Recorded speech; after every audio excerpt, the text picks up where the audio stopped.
No, I was on the couch. You woke me up. I went to bed. I woke you up. Uh-huh. Did I say something to you, or I just woke you up by presence?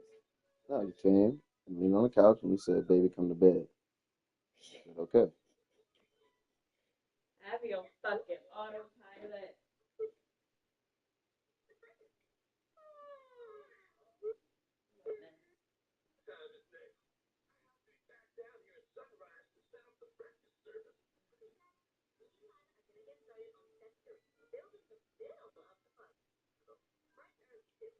Oh man. Fuck everybody. I don't want to break my ketosis. I don't want to do it. I got 5 more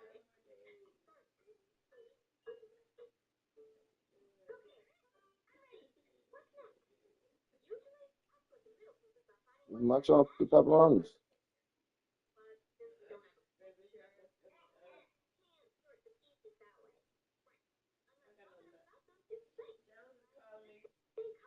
Okay. I don't know. I don't know.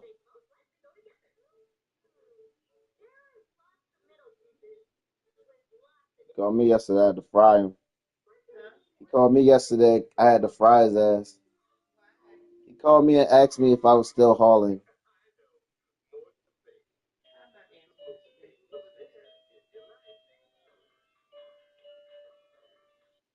I said, Jones, what the fuck are you talking about?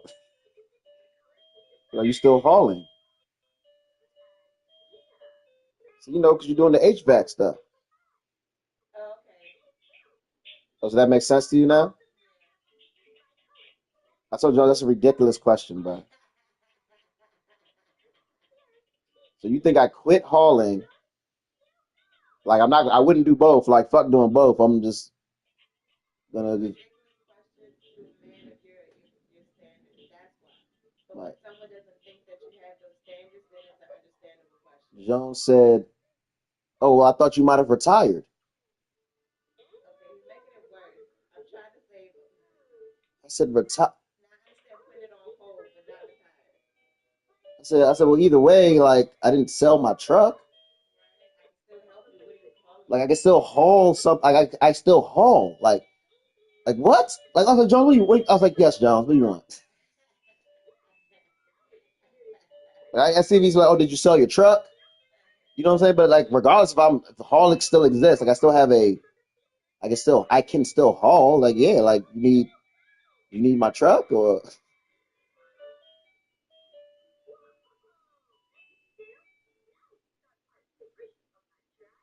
What are you about to eat, baby? mm,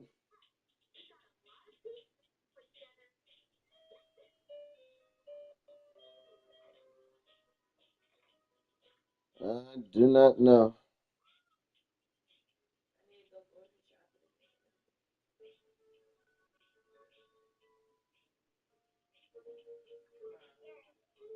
So Wick only covers the baby stuff. Baby cereal, baby food, and milk. And then when they turn 1, then you go get fruits and vegetables and gallons of milk and cereal and stuff like And that. that's based off of 2 kids or 3. Anything else is without after age of 5.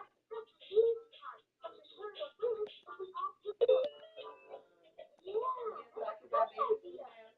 I'm still gonna make it, but we got to, reinvent things. We're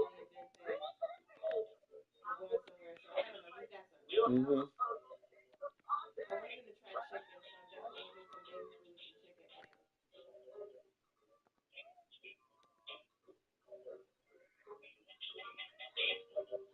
real chicken? Huh? Is it real chicken? Yeah, real chicken. Unless you don't want me to. I mean, as long as it's real, I mean, I don't know. I don't want to get too into watching everything they eat, like, but I also don't want to be feeding them fuck shit. Yeah, no, I agree. I'll read it. I'll look into it. Like when we was at the hospital and they was asking me like, "Oh, sign this for the baby to get this shot and this shot," and I would look at you because I'm like, "Bruh, I'm not about to get sign my baby to get certain vaccines if they don't need it, but I don't know if they need it or not, Right. and I'm not about to get into the, you know what I'm saying? I know who I am. Like I'm not a scientist, so I'm not about to get into the, do they really need this? And I'll just take you or your mom's word for it. So it's the same thing with the food. Like I'm not a nutritionist, but like, I don't want them eating a whole bunch of sugary shit and imitation shit and fake shit. No, I agree. And that's why I said I'm gonna read up on it. When I don't know something, I'm gonna read up on it. But as far as other stuff, yeah, I mean, I felt comfortable. So that's why I do it. I'm the same way. If I don't feel comfortable, I'm not gonna do it. Yeah, my main thing is their immune system.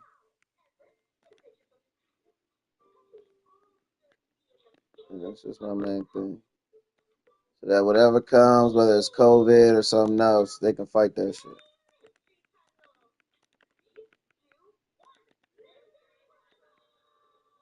So vitamins, we gotta start getting them vitamins, right? No. When does that happen? I want to say 2 or 3 weeks ago.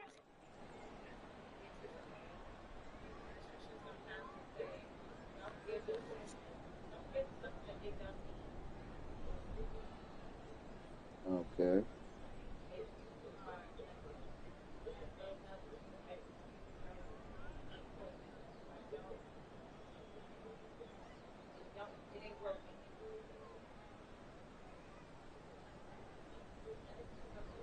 Yeah. It's like especially with kids and I mean that makes sense.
That's just Roman just dropping his legs on the floor.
Yeah, it looked like it was good. I got my man in it. Seymour Hoffman, Richard Seymour Hoffman, or something. He's the main doctor, I think. He was in one of those James Bonds. He's dead now, I believe. He was in he was in Jason Bourne. Huh? Is it? I think it's Richard. No, Richard Seymour.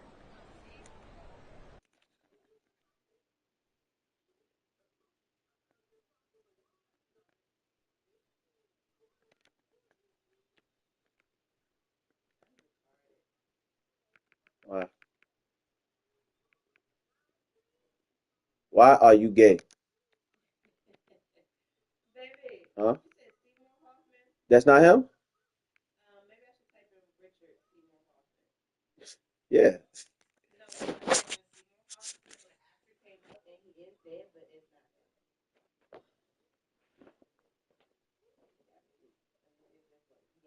you got me. Cause baby, But it might not be. Yeah, that's not the doctor. you got me fucking weak. Okay, I love you, but you really can't I say mean, that out loud. I didn't come in here and look for him. I was literally watching it from the couch. That's what he looked like. The doctor looked like. I mean, yeah, but baby, like, no, like, look, look, look, for real.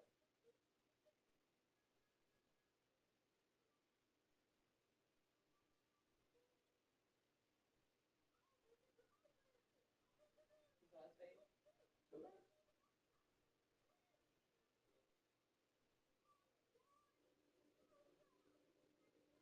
Oh, I know that is. Yeah, Yeah, you seen him in a bunch of movies before. yeah. That's why I was asking for his Yeah, name. I know that is. I don't know his name, but he's in Boy Daddy too. That's why I was like, okay, I can see him being in this movie, but not that. That guy, Richard Seymour Hoffman is in a boy in Mission Impossible. Yes. Mission Impossible 3, as a matter of fact.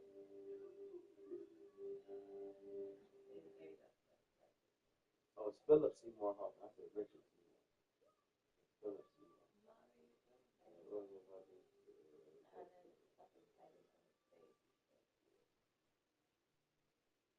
I know that it is.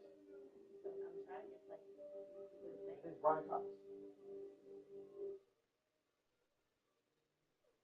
That's him, right? Yeah, that's him. Yeah, he's in a lot of movies. He's a good actor. I never knew his name though. He's definitely a high B or A list actor. Didn't know that. Yeah, UK man, there's a lot of UK actors here. He has 4 kids.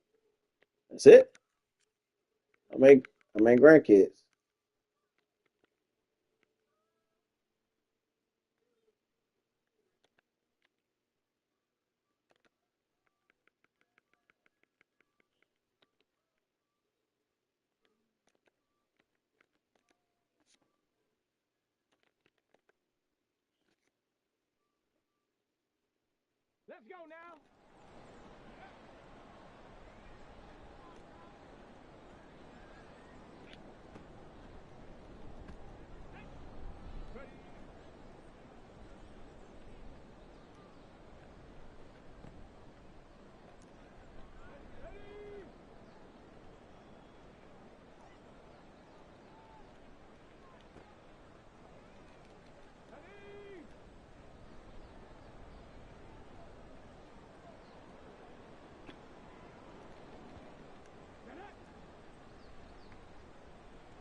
Ready?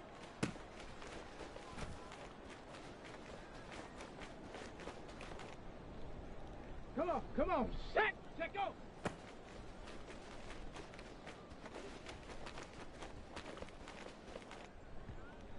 Down, go.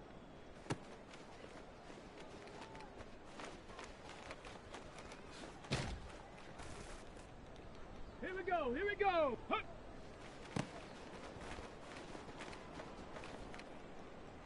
On the set. Set up.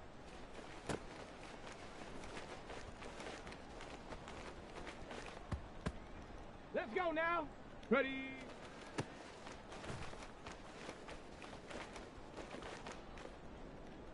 Set. Ready. Ready.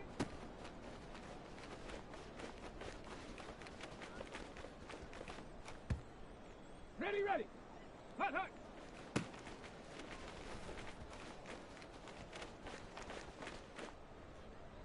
Ready.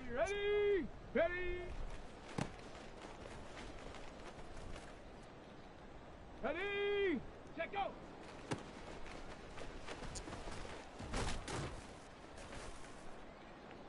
Set up. Go. Here we go. Set. Hut.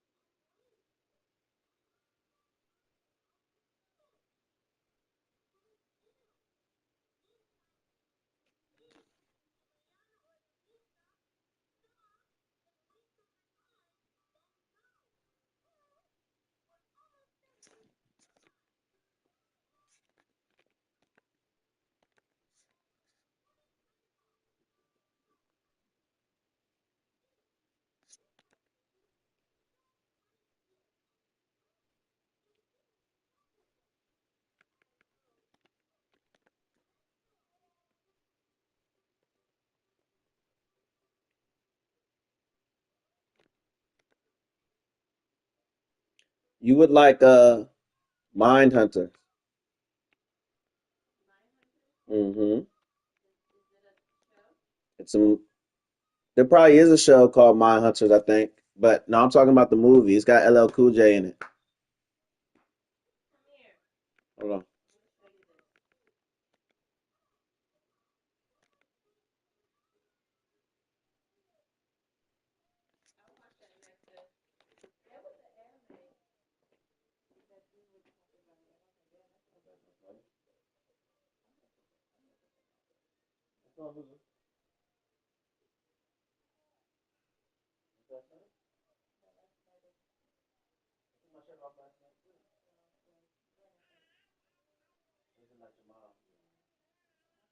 Oh yes, I guess we go to that night too. Okay. And you were talking to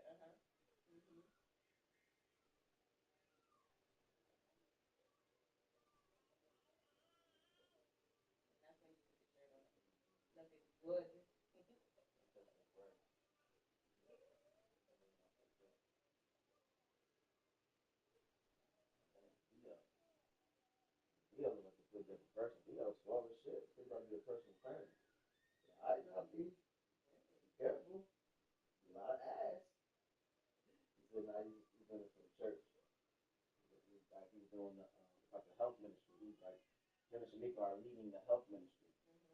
And so he started to do personal training with mostly other people or whatever. But I'm like, yo, but you have to buy your story. Like, big chubby nigga. So I was gonna look at you, but oh yeah, I want you as my personal trainer for sure. You know what I'm saying? No surgeries, no nothing. Straight hard work. You know what I'm saying? I'm not up for the bed or something. Oh yeah, but I mean, I'm just saying, like they are personal trainers though. Like, I mean, I don't know if they're necessarily like ashamed of themselves for doing it. Like, man, just like he works harder than most people would. Most people would go get a surgery if they could. You know what I'm saying? He might have got the surgery if he could. They probably didn't have the means back then. I mean, it's not really a man thing to do, but you know, most men don't do that. But also, like, Right, I'm saying like the VO might have had to. The VO, remember, VO's short. The VO was like 280, and he's like 5'6", 280 is wild. Yeah. Maybe 5'5", maybe short. That's what I'm saying. So, but man, 280, that's that's big. That's right. That's too big. That's what I'm saying. So two like that, yeah, you probably get a surgery. But if you ain't got the means for it, like Devon got the surgery, but how old is he? He was 30. Yeah. Right. VO started going this workout journey, fitness journey. You were like 25, 24. You know what I'm saying? He was tender. Or at Christmas. Right. Yeah, now they haven't come up with a name yet. But right. Right. He's not, I was just saying, it's probably just buying some weed. But then I walk in, I'm like, well, I thought it was Proby. So I'm like, wait, VO? Like, what's up, bro? Like, you know what I'm saying? And then, yeah, we was watching the video. It was with the horse meat. That shit fucking died. And, apparently Rich was there the night before, and he had told Matt and Toon the story of Jones and me at his birthday. And he could tell Matt, you were there. Matt was like, I wasn't there. I don't know what you're talking about. Matt was there. And Toon came later, but it was like, Matt, I don't know what you're talking about. He's like, I missed all that. Like bro, it happened right in front of you. Right. I was like, man, I like stemmed off you. Yeah. Or whatever. And then it's funny because then Jones calls me, having told the story or whatever, and then does that. Yeah, you still hauling? Oh, you had a mosquito on. I didn't at first. The niggas was talking, so I didn't want, I was like, I'm not interrupting everybody's conversation. So I'm like, I said, huh? I said, Joe, this is a ridiculous question, bro. He's like, nah, you doing HVAC apprentice. I was like, so I just stopped hauling. Well, yeah, you might not have the time, or it might not be worth the money. I'm like, so it's not worth making more money. So I just wouldn't have an extra business. Like, I would just had my business. It was like, yeah, bro, I don't know. Like, maybe I'm like, myself a truck. Oh, you asked if I sold my truck. I sold my truck. So like, that was the case. I would sell that truck and fucking get a car or get something, get something A to B jump there. At that point, like, what are we talking about? What are we talking about, bro? You know I didn't fucking, fuck, I still hauling, bro. Even if you stop falling, like. And then once again, they asked me to do something to go to the same thing in Baltimore, and I'm like, Jones, you told me that 2 weeks ago. Like, when you're sure, hit me up. So I got off the phone, right? And Matt was weak. Matt was like, I don't even know what y'all talking about, but you don't know how many times Jones will tell me something, and 2 weeks later tell me we'll have the same exact conversation. I'm like, yeah, I don't know. I was like, that nigga just don't listen. Like, per the story of how that whole thing started. Like, y'all literally just sitting there talking, and he was just not listening. They were weak off to keep my fucking name out your mouth, dude. He was like, nah, he didn't say that, bro. So they was like, nah, he didn't say that, bro. I was like, bro, I was fucked up. And I was like, bro, this nigga be calling me like, yeah, uncle is drunk, taking my dog out, putting my dog away. Like, you got a woman man in your house straight bitching you, but you gonna pull up on me, shut the keep my fucking name out your mouth, dude. You got some nerve. Like, you got some nerve. Yeah, the Will Smith, you let Jada do whatever, but Chris Rock, that's your boogie, you know what I'm saying? Like, you got some nerve, bro. You know what I'm saying? What type of nigga? You know what I'm saying? But I know what type of nigga, you know what I'm saying? You gotta take it as it is. But that shit was just like, that's why I was like, yeah, I'm still calling, bro. What you mean? That's why when he called me, I already know he called me about Lucy. He's not calling me like, okay, how's my guy kid? How do you feel? How are you? No, that's why I'm not answering. Like 2024, it's about me. If I don't feel like fucking talking to you, I don't feel like going, I don't feel like answering. And I got just, and you have a valid reason, you just might not know it. You just might not be able to think of what it is. But you have a valid reason to feel that way. Because that's not naturally you. It's not naturally me to look at the phone. A friend of mine and be like, yeah, I'm good. So if I feel that way, even though I don't know I can't put into words why, I know it's for a fucking good reason. Because I don't naturally feel that way about friends or anybody. Yeah. So. Always get up and go for friends and family, but lately I just, And that's not selfish. That's just like your feelings, man. I got. No, I'm in charge of my happiness. So if some shit is not making me happy, that's my fault. I'm in charge of my happiness. I answered that phone. I allowed this nigga to, you know what I'm saying? I allowed shit to go certain. Hang up button exists. The fuck, I can say, hey, bro, you know what I'm saying? A lot of things exist to nip shit in the bud. So, like, I don't gotta feel bad for that. Um, I don't gotta feel bad for that. You know what I'm saying? It is what it is. Like you said, I might be outgrown. Whatever it is what it is. I don't gotta feel bad for it. It's like I ain't doing nothing. Wrong, I ain't doing nothing to you. So I'm just, what am I doing? I mean, like maliciously. Like I'm not, like doing anything like being bad. I'm just living. I heard that too.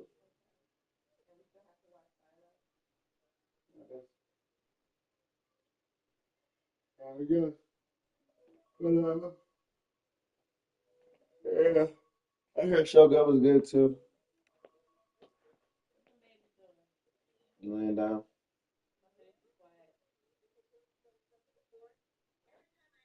I can't see Roman at all. Well, yeah, I can. He's getting up. Yeah, they just on the floor.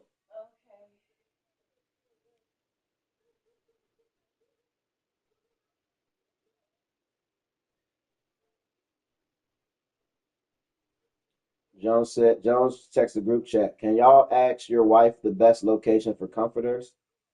That's what you fucking call me for, bro?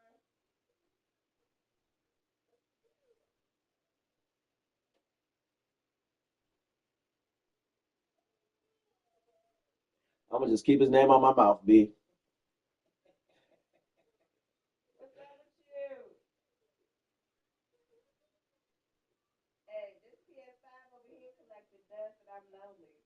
I'm about to step outside, and I didn't want to wake you. You know, step inside and close your clothes. Yeah. No, we gotta do something about some food, man. I want some good fucking food.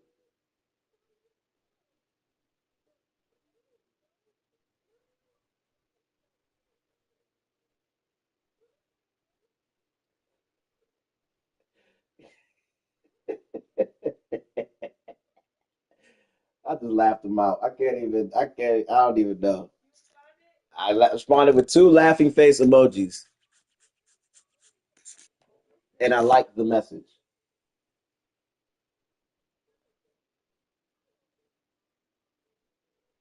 There's a lot of last day to watch on Netflix.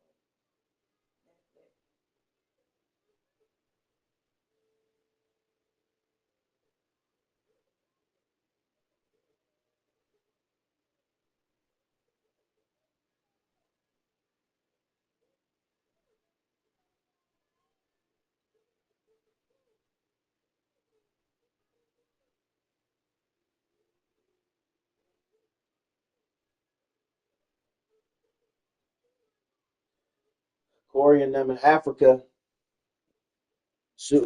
shooting the movie, shooting the Wesley's Christmas Africa. Yo, your laughing ears got me It was just funny, like, because Uncle Ben told me they was gonna shoot a movie in Africa. So when he told me that the movie was a Wesley Christmas Africa, it's just funny. Like y'all just was dying to shoot a movie in Africa. Like, okay, let's just take the Wesley Christmas to Africa. Like let's not make a new show or a new idea or nothing. Nope. We're just gonna take the Wesley Christmas. But apparently Christmas movies is the lick right now. Lifetime and whatever, all the streaming sites, whatever, they're on their Christmas movie shit. yeah. So yeah, we're gonna make a Christmas movie in Africa then. Especially if their time now, they're trying to get it out by July. A lot of people do the Christmas in July. I mean, yeah, Oh yeah, that too. Oh, that's why. So yes, your movie's gonna make money two times a year. Because it's gonna be in season in July and in season in December.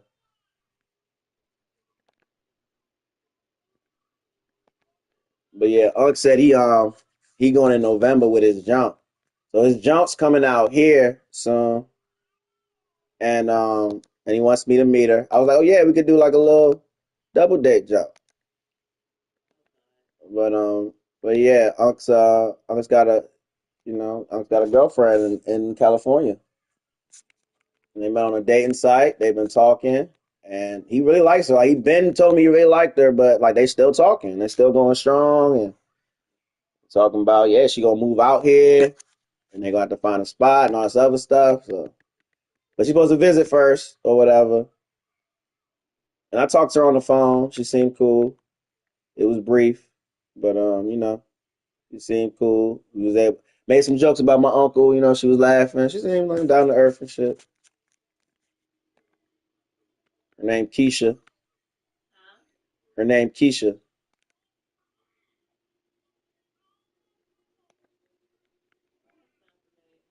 Cause Unc got that's like Unc's third Keisha. Unc got a story about a Keisha from back in the day that he used to, what I'm saying? That he took from he stole Keisha from another nigga. And then Keisha used to fucking steal drugs from her. Keisha, he got a story about a Keisha from back in the days. Some real good shit. It should be fucking on TV. And then he was dealing with a Keisha who she owned a U-Haul or she sold U-Hauls out of her she did tags and titles. And she sold U-Haul trucks out of that jump. So every now and then we would, we would go through there and be able to finesse a U-Haul. But did I tell you about Uncle Her getting into it? Yeah, Uncle Her got into it in the car after the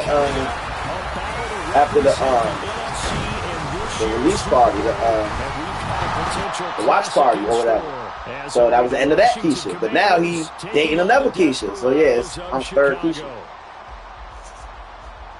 Hello, everyone. Alongside Charles Davis, I'm Brandon Gaudin. The postseason continuing here on EA Sports. And, man, it is electric in here, and it should be conference championship time. I don't know about you, but my butterflies in my stomach, they have iron wings in this one. And every guy I've ever talked to has all said this. Yeah, that was another reason I wanted to go to Jones Jump. One of these teams will represent the NFC in the Super Bowl. And I talked to I was like, damn, nephew, you don't fuck with me no more. I'll never see you no more. Damn, nephew, we about to grow apart. Damn, nah, dog, never, dog, not my dog.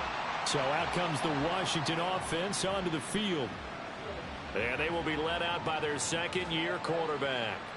And we can talk all we want about football. Well, I'm going to go ahead and say this, that, as far as Unc goes, I mean, I think that the difference with that is that we're both working. Me and Unc, we both didn't have jobs. You know what I'm saying? So they'll start on the ground. Hall. Pass the 20 for a short gain, second down. I think that's the type of run we'll continue to see throughout this game. The snow coming down, I don't expect a lot of big plays to be broken. Hall again on second down.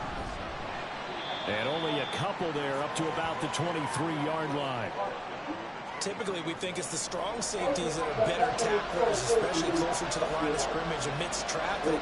But in this case, how about the free safety coming up and making the big-time play? And he's going to have a Commander's first down as they're able to get the third down conversion. A little football 101 there. You just see the receiver try to run down the defender, meaning he goes right at him and really trying to move him a little bit towards the center of the field so he can put his foot in the ground and break to the out, to the sideline, and make a catch.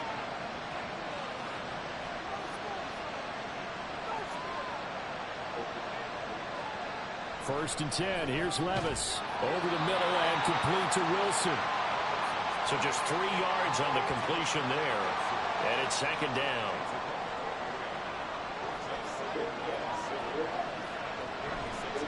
On second down, a run with Hall. And he is met in his tracks behind the line of scrimmage. They'll wind up losing 3. And now it's third down. Sometimes I think these defensive tackles get a little bit of a bum rap. We just see them as big guys that eat up blockers for others to make tackles. Oftentimes they're quicker than they get credit for. And this time he uses quickness to make a play. Now throw down there, but he cannot connect. One first down here, and that's all, folks. Good work by this defense to hold things in check and force a punting situation. Now on fourth down, on is the punt team sending this one away. Fielded just inside the 30. So a solid punt, but also a nice return there of 14 yards. And it will be first and 10 as they take over. So out comes this offense to take over for the first time. And they will be led out by their rookie quarterback. And just in case you didn't know in the days leading up to the NFC title game, you definitely know now. No rookie quarterback has ever won the Super Bowl. But this is getting towards uncharted territory. This is a monster deal. If this offense believes in it, which I believe that it does, they could be the ones to break that streak. And having spent time around this team, I'm starting to believe they're going to get it done. 2nd down and 6 now.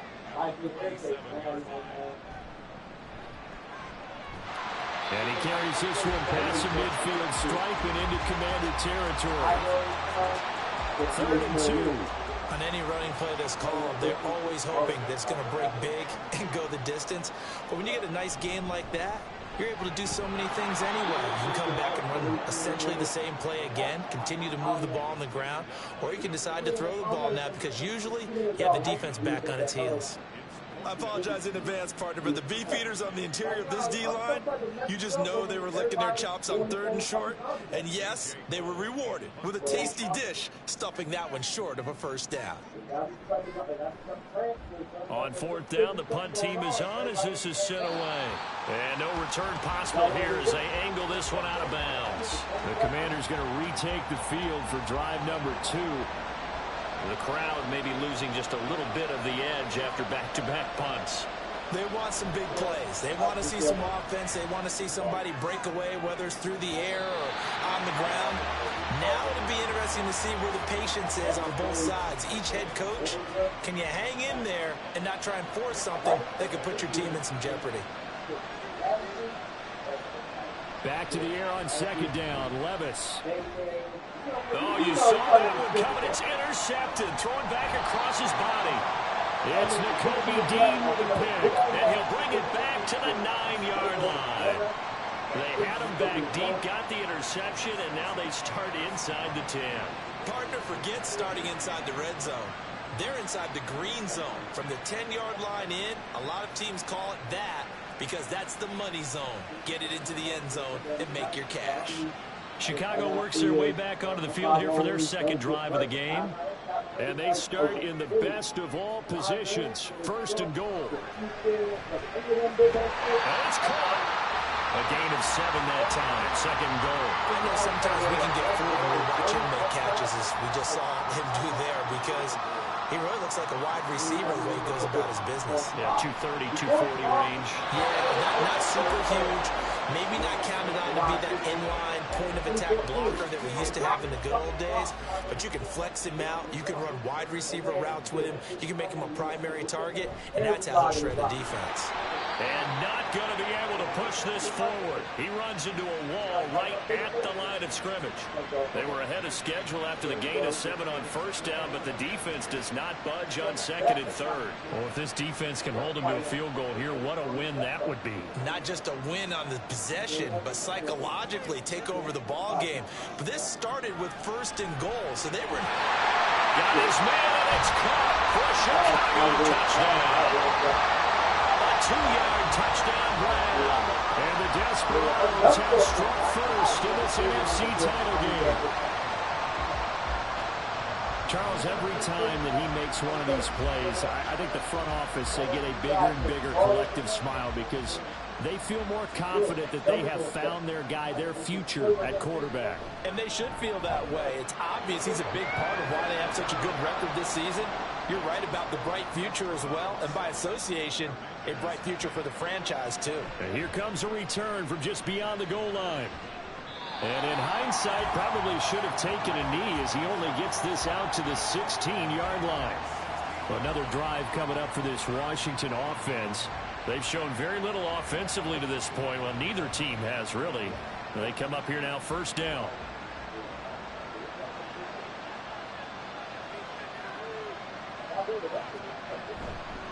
Now Hall to start the drive. And he is going to be stopped cold behind the line of scrimmage. 2 yards the loss, 2nd and 12. That was well played there defensively. 2 tight ends in the formation, which essentially gave them 7 blockers up front. Hard to imagine with all that size and beef that they could let a tackle through. But that's exactly what happened. A loss resulted. And he finds enough of an opening to get this one back up to his 20. Now a 3rd and 6.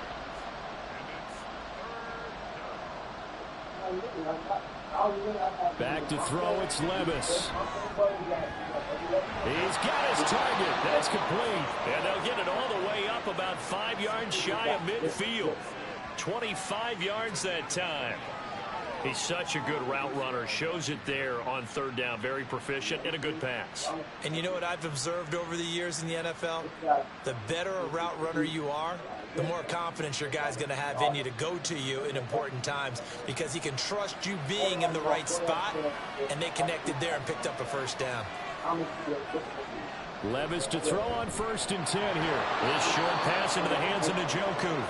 It'll go as a gain of 4, and that'll bring up 2nd down.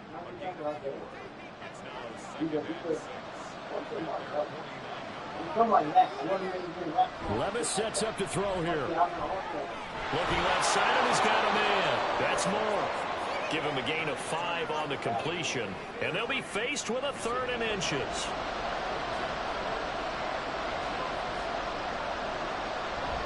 Levis to throw off play action. And that is incomplete. My first thought is surprise because that's one of the better tight ends around, and I've seen him pull in balls like this before. But how about a little credit to the defense forcing that incompletion? And the punt team on now as this one's sent away. And this is going to be ruled out, I think, just inside the 20. Yes, it will. Side judge calls it at the 19-yard line. And now Chicago getting ready to go as they take the field. They've got a 7-0 lead in the football as well as they start out 1st and 10.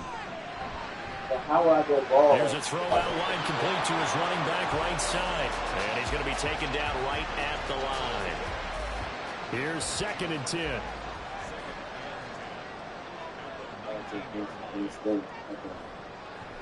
A handoff as they run the counter play. A good gain of 9 before he's brought down at the 28. And that looked like some pretty easy yardage there right up the gut. And he's a guy that has some height to him, so when you don't have to drop a shoulder or create or get through contact or trash, makes it a lot easier to stay upright, see the field, and make a run as we just saw there. And he's going to get to the 31, enough for the first down. Only 3 there on the pickup, but that's enough to move the chains. Line of scrimmage, the 31 now on 1st and 10. They're going to look to throw. Going up top. And he bats it away, and it falls down incomplete. I may be an analyst, but I'm also a fan. I love it when people take the big shots downfield, but he was under a lot of duress. And I think that forced the incompletion downfield. Didn't have a real good... And he's free going down the left side. Chicago. 2-2 Atwell. 69 yards. And the Desperados lead this now 13-0 here in the opening quarter of the ballgame. I'll let you do the analysis, partner, but with every touchdown pass his young quarterback throws and with the success that his team has had, I just continue to be more and more impressed. Let's both do the analysis. Impressed. Aren't we both? Yeah. I mean, why shouldn't we be? We've seen him improve throughout the year. We've seen him settle in now, and you can see the confidence of the team has grown. His confidence has grown. I think that everyone around this guy feels good about what they've seen, and it's also safe for him when he's driving home to turn on Sports Talk Radio. He's okay.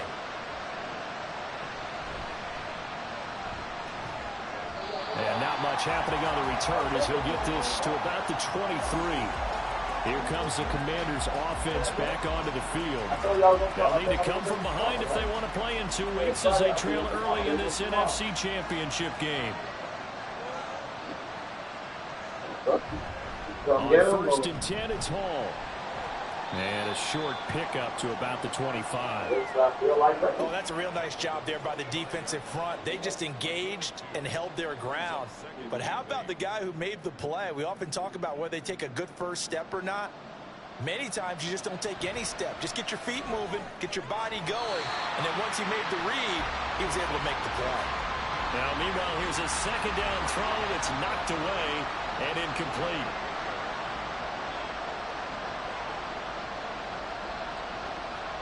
Levis on 3rd down. And he can't escape, and down he goes. Jalen Carter with a big-time sack on third down. It's a loss of 7.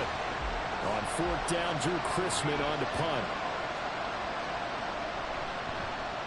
And he's getting a workout here in this first quarter as he gets it away. Take it at the 37.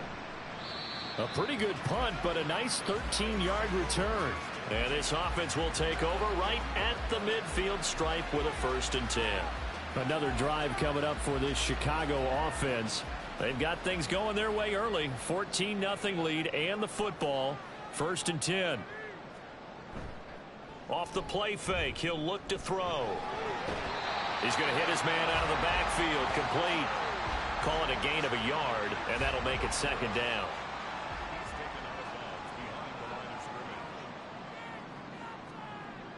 He'll look to throw. Oh, it's a screen pass. That's complete. Give him 3 on the screen. He couldn't break free, and it's 3rd down. 14-0 the score. This is the NFL on EA Sports. Second quarter now, and it's our home team with possession. This offense so far on 3rd down, just 1 for 3 thus far. This will be 3rd. Oh. Now he'll dump it underneath to his running back, complete. And I don't think he got there, no. He's short by maybe a foot, maybe. Call it 4th and inches. If this were baseball, we'd call this small ball. Instead of pushing it downfield, they throw a short pass trying to pick up the 1st down, but the defense rallies to the football and stops him short, bringing up a 4th down. And this is good from 57 yards out. That was bombs away right there. And that will extend their lead even further. So they're content to take the 3. Somewhat of a conservative call there, opting not to go for it on 4th and inches. And that's from a team that you and I know is not usually playing it close to the vest. It's a little bit of a surprise that they opted for the 3 instead of going for it. And he returns this to the 22. Now we get a stoppage because, as you can see, a member of the Commanders in some obvious discomfort. So as the medical staff takes a look, we'll step aside. Out there set and ready for this next drive, the Washington offense. And this not an easy situation. You're down early, in the elements, you're on the road. How do you get the mojo back? Well, one thing is to remember that as an offensive player, you have a much better idea of what you're trying to accomplish and where you're trying to go than the defender. So in this case, because you know it, you can make your cuts with a little more decisiveness. Maybe a second fake, some double moves, things of that nature to go ahead and try and put some pressure on the defense. They'll come up now 3rd and 3. Levis to throw it. Pass taken in by his big tight end. And he's going to have a Commander's 1st down, and he was able to get it by plenty. A gain of 8 on 3rd and 3. 2 minutes gone by, 2nd quarter. Little bootleg here. Levis. That pass complete to Moore. And just 3 yards on the catch there. He couldn't get away. And that's going to bring up 2nd down. 2nd and 7 at the 39-yard line. Running left, it's Hall. He'll get about 3 as he's brought down right around the 42. I do know from experience that when you slow down someone's running game, you're now doing the dictating on defense. And guess what? Now you're getting ready to tee off on their quarterback because they have to throw it all the time. But you still have to be alert for the draws and other plays of that nature and make sure you don't get hurt. And this is good for a 1st down. His 2nd grab of this NFC Championship bout. 1st down, Commanders. Here's Levis. This short pass into the hands of Njoku. It'll be a gain of just a yard, and it'll be 2nd down. A gain of a yard brings up 2nd and 9. Back to the ground with Hall. And they get to him after a gain of 6 to the 46. Even though they gave up more than they wanted to on that play, it actually illustrates how well they've bottled him up throughout the game because that was his longest run of this contest. 3rd and short. It's Levis. Quick hitter here. It's complete. And he'll be tackled about 2 yards shy of the line to gain. A 1-yard pickup leads to 4th down. 4th down. Out comes the punter, Drew Chrisman.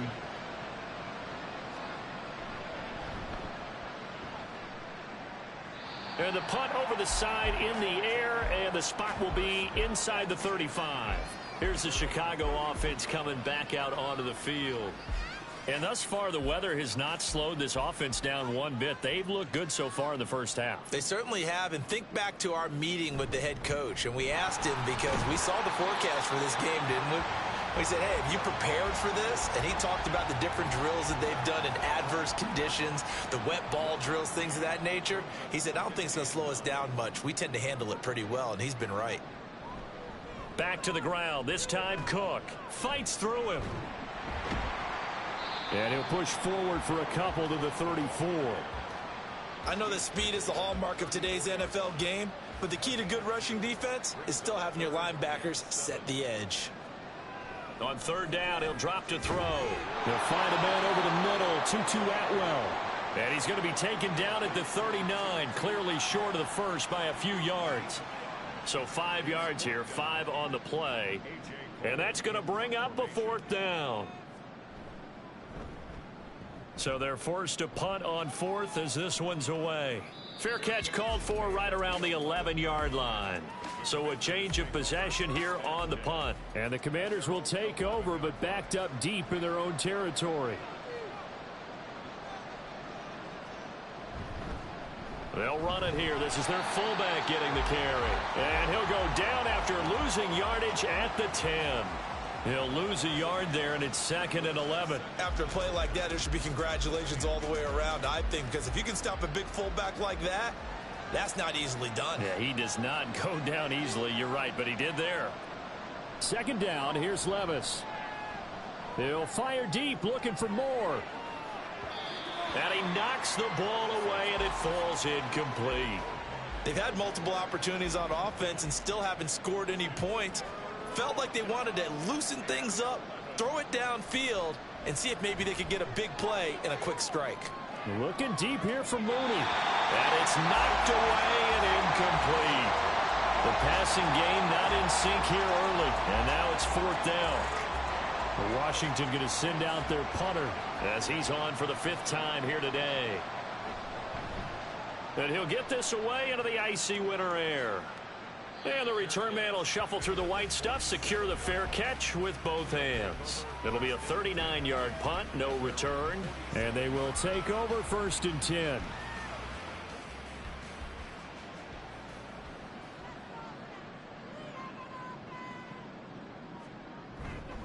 They'll start this drive out on the ground. And he'll manage to pick up about 4. It's 2nd down. Well, the end of all that hitting and hollering, it was a 4-yard run, so the offense is going to go back there and feel pretty good about themselves. Defensively, you have to feel okay because you didn't let it turn into a bigger run, but the goal, shut it down for 2 yards or less. That's when you start to feel good about yourselves. So after the 2nd down incompletion, they'll come up now against a 3rd and 6. He'll drop to throw. To the right side here, caught by Kincaid. And he'll be taken down, but he does have 1st down yardage.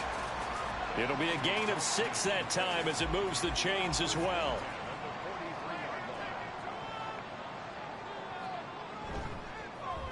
On 1st down, they'll go to the ground attack.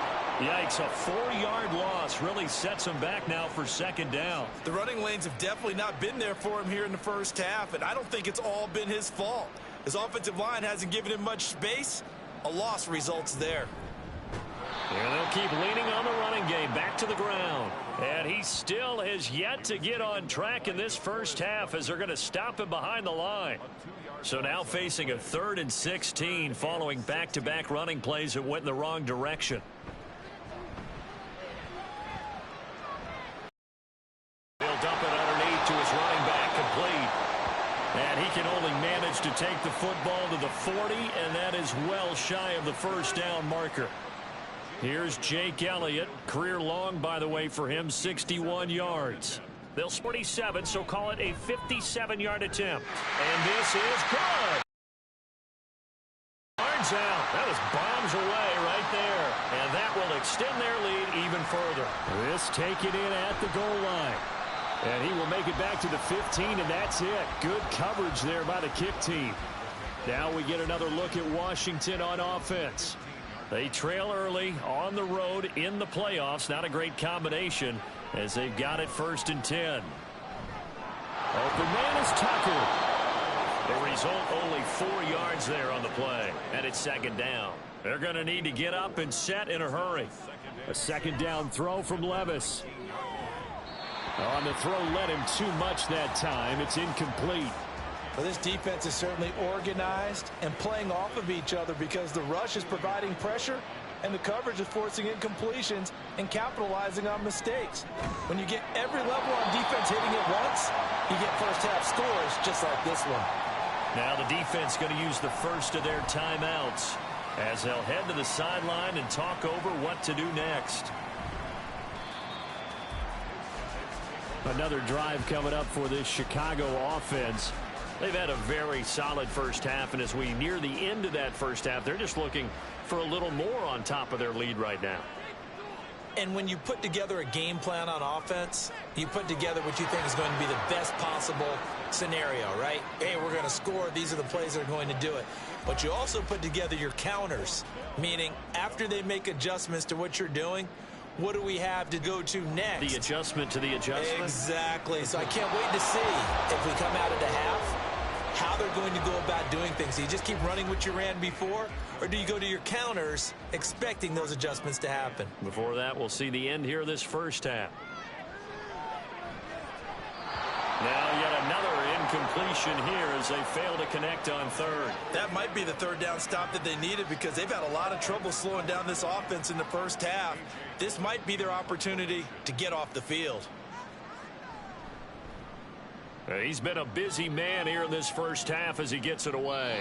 So possession goes over here on the punt. And the Washington offense will be backed up to start this drive as they've got it 1st and 10.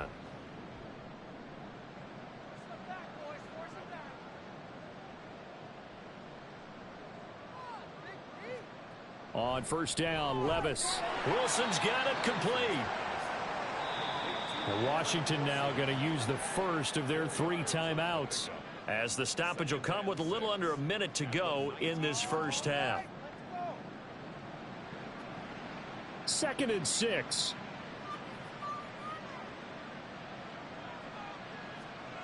Levis looking to throw. And he's got his man in stride, complete. And he's able to get up here to the 26. And they're going to hurry back to the line now. Off the play fake, Levis. Pressure comes and down he goes. Jalen Carter able to drop him that time for his 2nd sack of the evening. 3 scores down, not even a halftime yet. They are not getting much generated offensively. They've got to figure it out. It's tough because this defense just seems to be playing with so much confidence right now. They really are. They are on their toes, and they're getting at them. A 2nd down pass play there, but it's incomplete.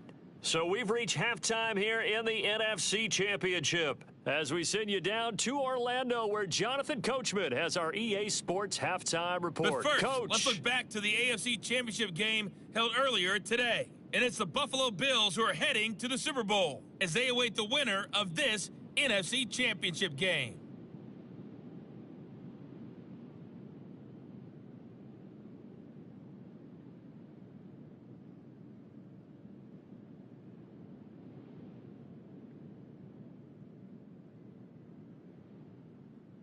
all right, Coach, thank you, and we welcome everyone back for quarter number 3.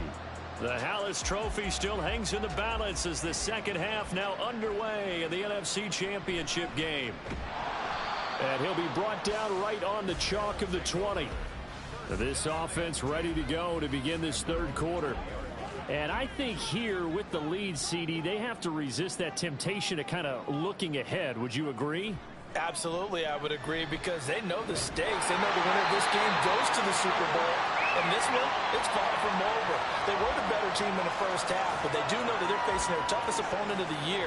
And they've got to be prepared for them to fight it out all the way and add a few extra wrinkles in the second half as well. They need to stay on guard.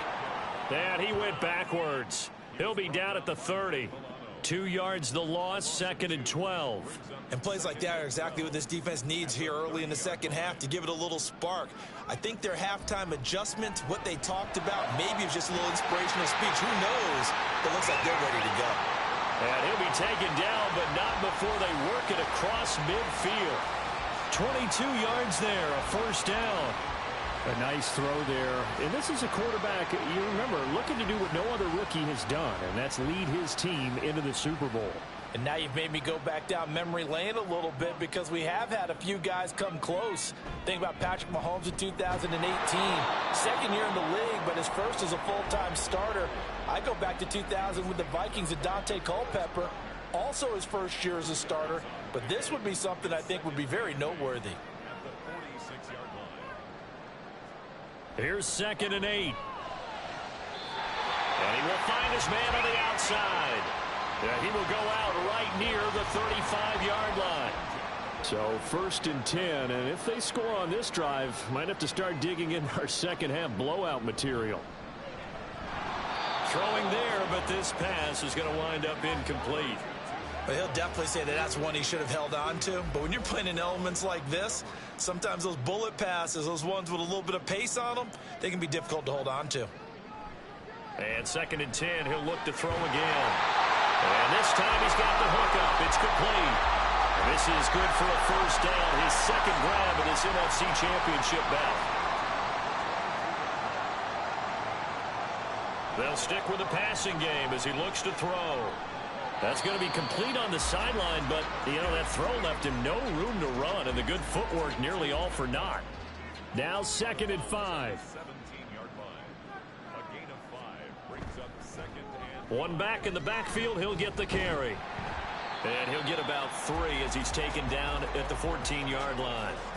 Well, they certainly had success throwing the ball on this drive, and not as much running it as we just saw once again on that last play, stopped after a very short gain.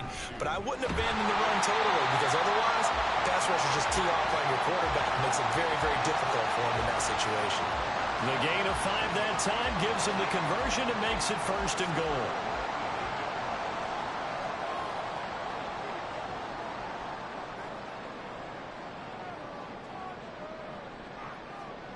They'll set up a throw. And he's got his man out of the backfield. That's complete. They'll get this halfway home from the 8 to the 4 on a gain of 4. 2 of their 3 red zone trips so far they've come up empty on. They'll look to reverse that trend on 2nd and goal. Moss is not going to advance very far. He'll be stopped right at the line of scrimmage. It'll go as no gain on the play, and now they're looking at a 3rd and goal. They'll look to throw on 3rd and goal. To the goal line, but it's incomplete. So it's been a long drive. They've held the ball for quite a while. Now what do you do here? Well, to me, at this stage, after this drive, this close to the goal line, 3 points would be a letdown. I'm going for it here. The kick by Elliott is good, and that will extend their lead even further. Well, they picked up right where they left off in the first half. First drive after the break, they come away with 3 and increase that lead. Yeah, and you just want to keep building on that lead, don't you? Whether it's 6 points or 3 points, take everything you can get, keep maneuvering, keep adding. Now a hit and a loose football. Oh, one of the linebackers has got it. So a teammate picking him up there, that was nearly disaster. And the way that you coach these things, you want to make sure you have eyes towards the return guy because you want to make sure that the catch is secured. A lot of teams do that. They have at least one guy. Okay, you're responsible for making sure he secures the catch. He's not always the one that makes the recovery, but he can always sound out the alarm. Hey, ball's on the ground. We've got to get it back. The Washington offense at the line and ready to roll.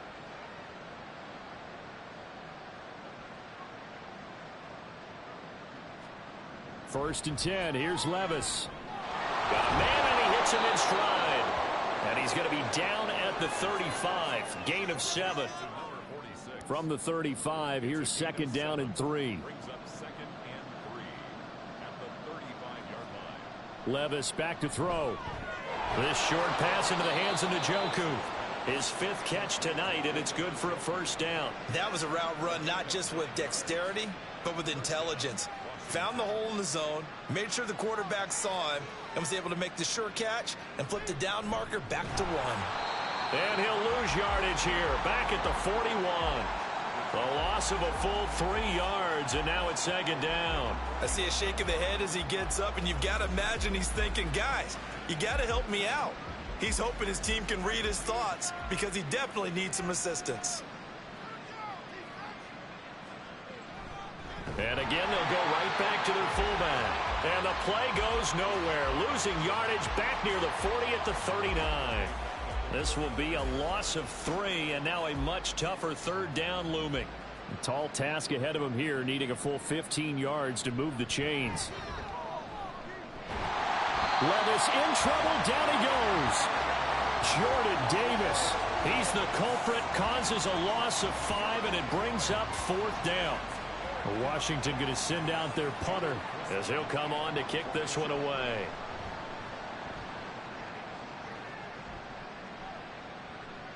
Pulled in at the 24. Escapes the defender.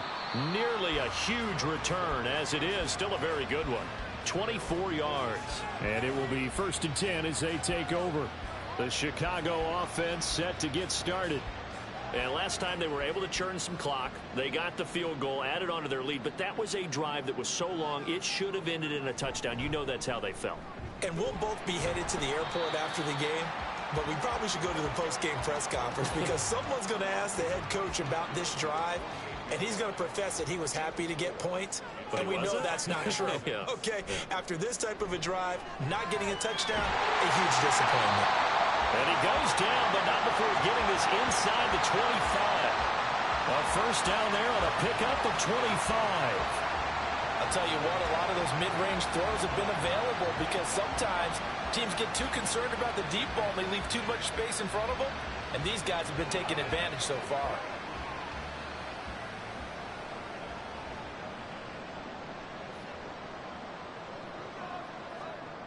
They'll look to throw here on 1st down. He'll get this one complete to Atwell. And down inside the 15, shy of the 10. Back-to-back nice plays, 12 yards that time, and a 1st down. And while we may be looking at the scoreboard, this offense certainly is not because they're showing no signs of backing down, even with a 3-score lead here in the 3rd quarter. I think they keep taking their... And he is in. Touchdown, Chicago. Taking it in from 11 yards out. And the Desperados continue to show why it pays to play at home in the postseason as they add on to their lead. Well, something about this team, you just felt like they were one of destiny all season long, and they made themselves today, as you can see, the class of the NFC. Yeah, and it's starting to look more and more like a Super Bowl trip is very much in their future. And the fans starting to book those tickets. Extra point through the snowflakes, up and good. And the lead grows even larger here in the 3rd quarter.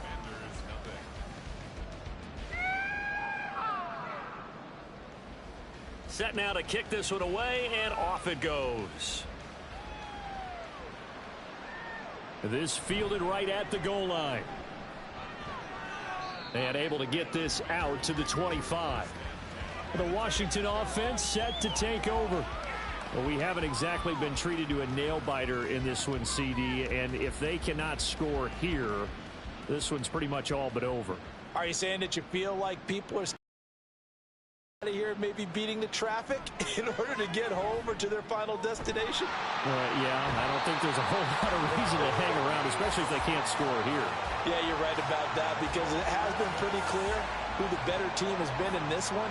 And in a league that we talk about every game being a one-score game as we go into it, watching this blowout, let's just say it's been unusual.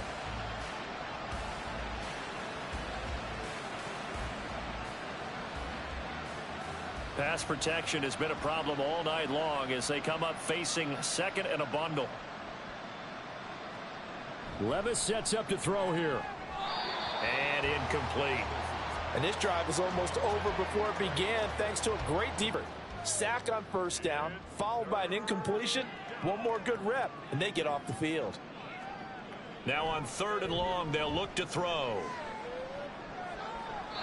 Throw out wide is incomplete. And you can tell just by looking at them that this offense is a frustrated unit. Things are really unraveling here, and as a head coach, time to earn your paycheck. You've got to find a way to keep it together as that brings up another 4th down. Let's take it inside his own 40. It's a 42-yard punt, but 8 on the return. And out will come the offense as they take over. And now Chicago getting ready to go as they take the field. And they'll just simply be looking to build off the confidence of the last time out where they scored a touchdown. And confidence is powerful, isn't it? When you've scored once, you feel like you can go back out there and get it done again. Doesn't matter what the defense throws at them. They feel like they're in a groove right now, and they want to get out there and show it. Yeah, hoping to stay in that groove here this go-around. So the first play of the drive lost 4. Now they'll look to move it forward here on 2nd and 14.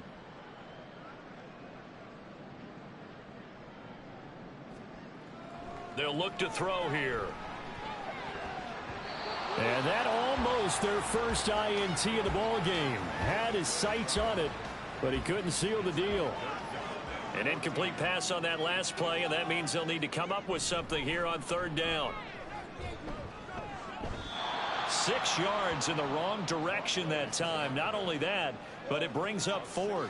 Well, they certainly didn't appear to be fired up about their options throwing the football. So, to me, this seems like a case of just kind of taking their medicine there, run the ball, see if they could pick up something. Instead, they were throwing for a loss. Here's A.J. Cole now as the drive goes backwards, so he's on to punt it away.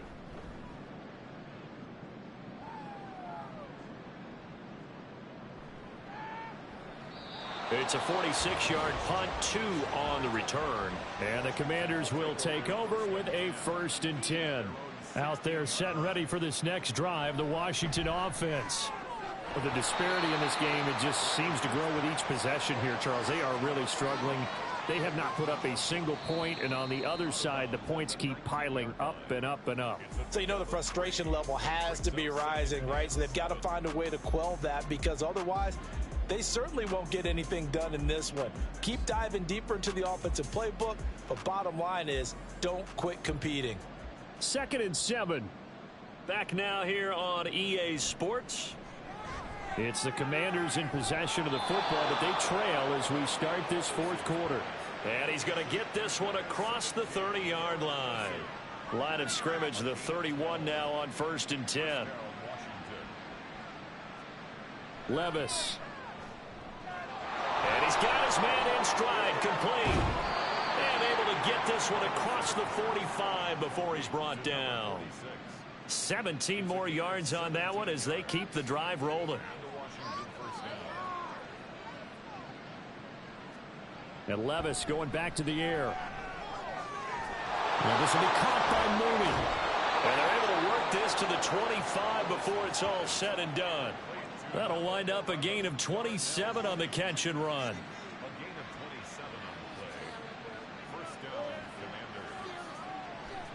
Levis to throw off play action. That is incomplete. That's coverage you'd expect to see in a tie game late. Not in a lopsided game like this. They are not letting up. Levis throwing again on 2nd down. Looking left side, that's caught by Moore. And he gets it all the way down inside the 10 and mark him at the 5.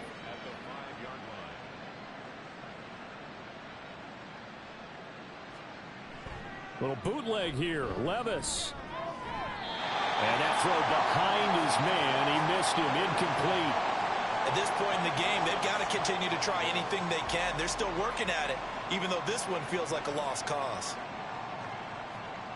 Levis now on 2nd down. Steps away to his left. And he takes it in. Touchdown, Commanders. Will Levis. A 5-yard touchdown run. And the Commanders are finally on the board here in the 4th quarter. So they will get on the scoreboard here. Give them credit for that. Too little, too late, but no 0. Oh, you're going slow clap on me. Not very nice, is it? No, but they haven't been very nice on offense. It's been a struggle.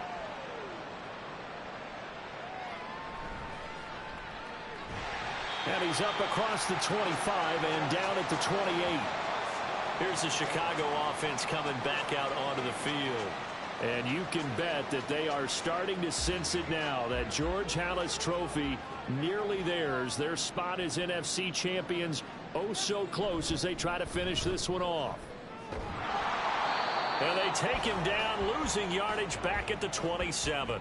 Officially, it's a 1-yard loss. That's going to bring up 2nd and 11. So fourth quarter, a nice run there to start this drive. Charles, what do you think the split will be here between run and pass? Well, partner, I think it'll lean towards the run, but this is also not a time where you just totally do that. You still have to possess the ball, move the sticks, and keep the clock moving as well. So they'll run their offense, but yeah, when they have a chance to run it, they'll do that a little bit more. I know exactly what's going to be said about that play from the defensive perspective. What's that? That's why I tell all you guys we need more than one tackler to the ball. He broke the first tackle. Luckily enough, there are more people there to get him down. And this play going to be stopped in its tracks at the 32, and obviously well short of the first down. 3 yards won't be enough here as that'll bring up 4th down. As much as I praise teams for being true to who they are, in this situation, I wonder if maybe they outguessed themselves a little bit. 3rd down seemed like an obvious passing situation. They chose to run it and didn't get anywhere close to the first down. On 4th down, the punt team is on as this is sent away. And a fair catch signaled for and taken just outside the 20-yard line. A 41-yard punt there with no return. And it will be Washington football now with a 1st and 10.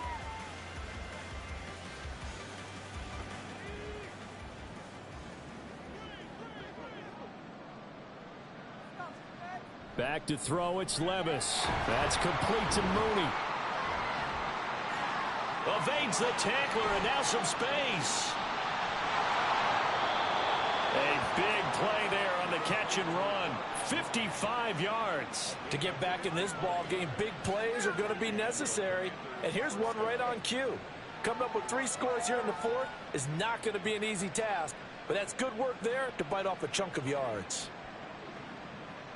So barely time to catch our breath. Here's 1st and 10 just outside the red zone. Well, they've gone to their fullback quite a bit. He'll get it again. And he will lose yardage and be backed up to the 24. The defense showing some anger after giving up the big play. This time they'll lose 1 or 2. Now they contend with a 2nd and 12 after the loss. Here's Levis. Staying on his feet. And that one to the right side and incomplete.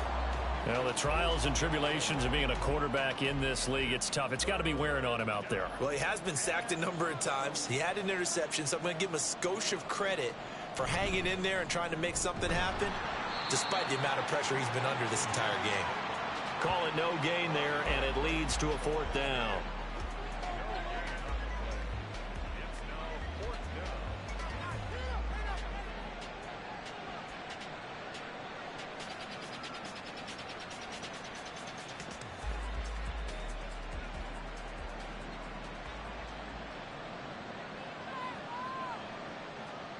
Desperation time now. Here's Levis. Touchdown, Washington. Garrett Wilson. A 24-yard touchdown. And the Commanders' decision to go for it pays off with 6 points. He's got them out now to a 3-score lead here in the 4th quarter after that one, CD. And, well, he looked right off the line like he knew that that ball was coming his way, and he secured it for 6 points. Yeah, and I think when you're leading by a healthy margin already, it actually loosens you up and allows you to take maybe a few more chances and definitely play with more confidence, because he certainly saw something he could exploit in the defense, and he made sure to let his quarterback know, just get it to me. And the rest was all up to him, and he delivered and made it a 3-score game. Levis. And they don't get it. They tried for the 2-point conversion there, but unsuccessful. I don't know about you, but I can't wait for a few years of 2-point tries and see what the data tells us? Because a lot of teams want to throw the ball in this situation, this time unsuccessfully. I just wonder if maybe running the ball might be the way to go. With it moved up from the 3 to the 2, you would think maybe a few more attempts at running. I think stats over time may bear out that running the ball will at least be the equal of throwing it in that situation.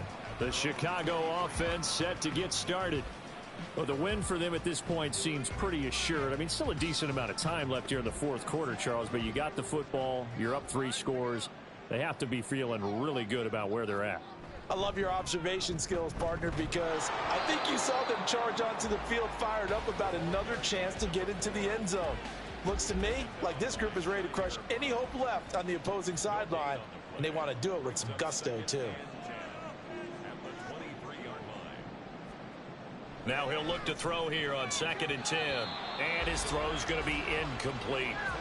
Now, the secondary's really struggled today, but that's a little bit of a measure of revenge, isn't it? And they just followed the basic rules. See ball, knock ball away. Turns into a nice play. They're going to run the jet sweep on 3rd down. Oh, and this one may need to go back to the drawing board. He's going to be swallowed up right away. Losing 2 yards that time, and now it's 4th down. They try to catch him by surprise there on 3rd down, but this defense, they were all over the jet sweep. And it's oftentimes all about what you're doing on the backside of the defense, whether it's the defensive end or the outside backer, who's setting the edge. And if they don't get blown off the line of scrimmage, they can really wreck a play. And in this case, they were able to make the tackle for a loss as a result. That'll be a 41-yard punt, 4 yards there on the return. The Commanders' offense returning to the field. And their dream of a Super Bowl berth so close 3 quarters ago, but obviously starting to slip away if it hasn't already. They need points here and in a hurry. Moore, the man in motion. On 1st down, Levis. And that's going to be incomplete. Too tough to hold on to that one. It's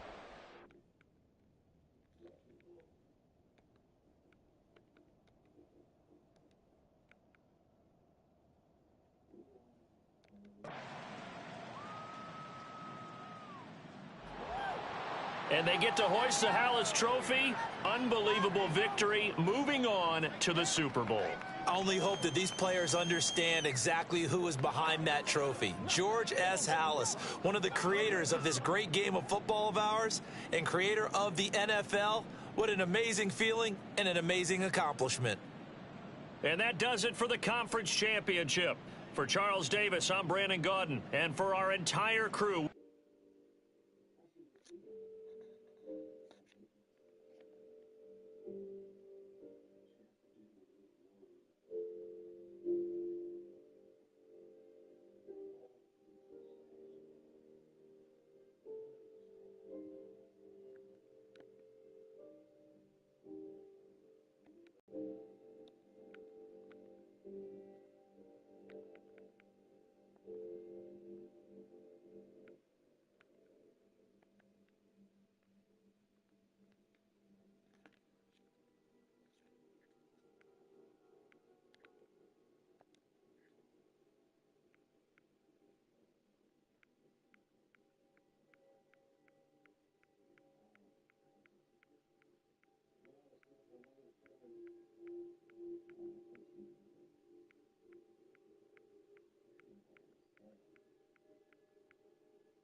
Let's go.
Okay, break.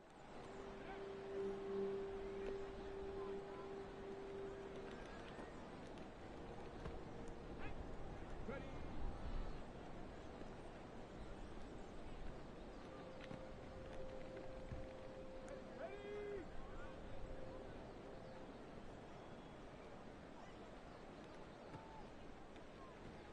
Ready.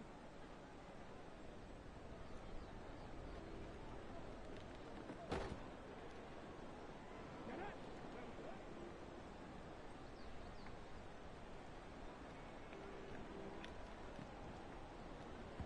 Here we go. Get it.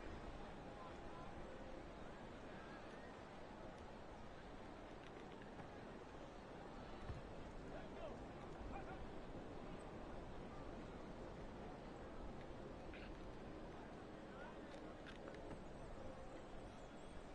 Head. Ready.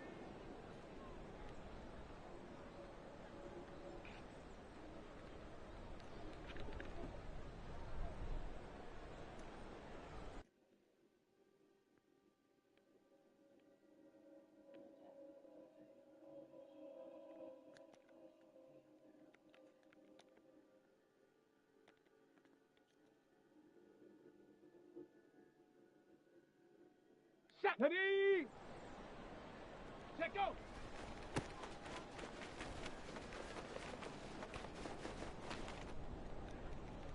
Come on, set, go.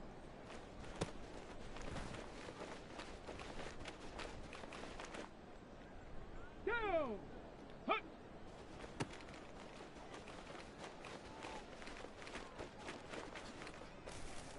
Here we go, here we go. Set up.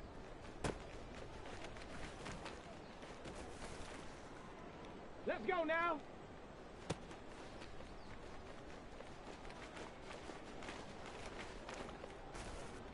Set. Ready.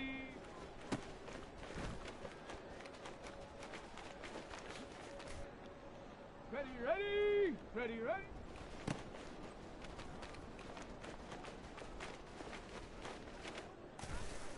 Ready. Hut, hut.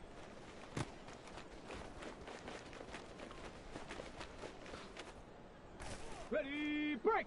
Ready.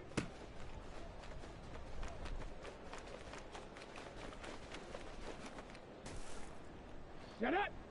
Set, go. Here we go. Shot. Go.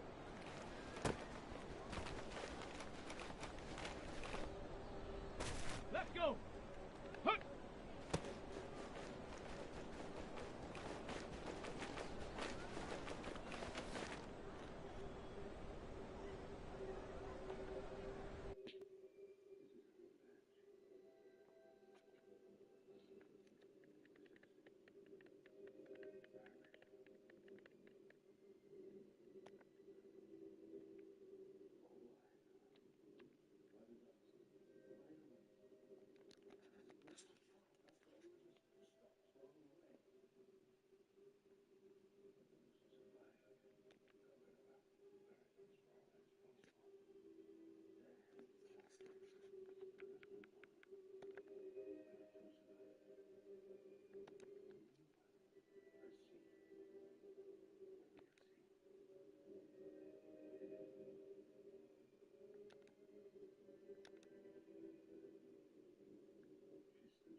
Madden football is the home of the Super Bowl, and this historic matchup is brought to you by EA Sports.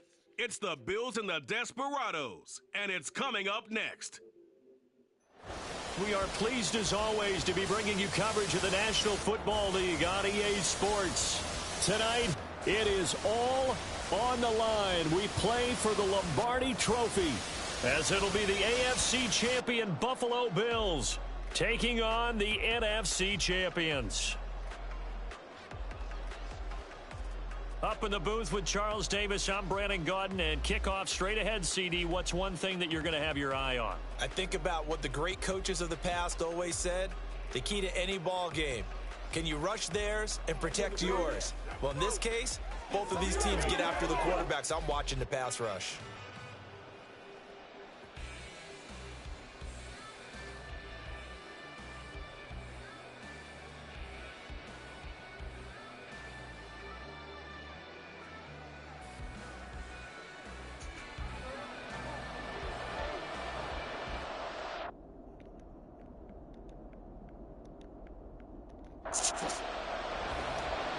The ball on the tee, we're set for football. And off we go to wrap up a great Sunday of football. From a yard or two deep, here comes a return. And in hindsight, probably should have taken a knee as he only gets this out to the 16-yard line. Now a stoppage here as we've got a Bill shaken up on the play. Well, hopefully, obviously nothing serious here. Medical staff, though, going to take a peek, and we'll take a break. Right to the air, here is Goff. And his first look is incomplete.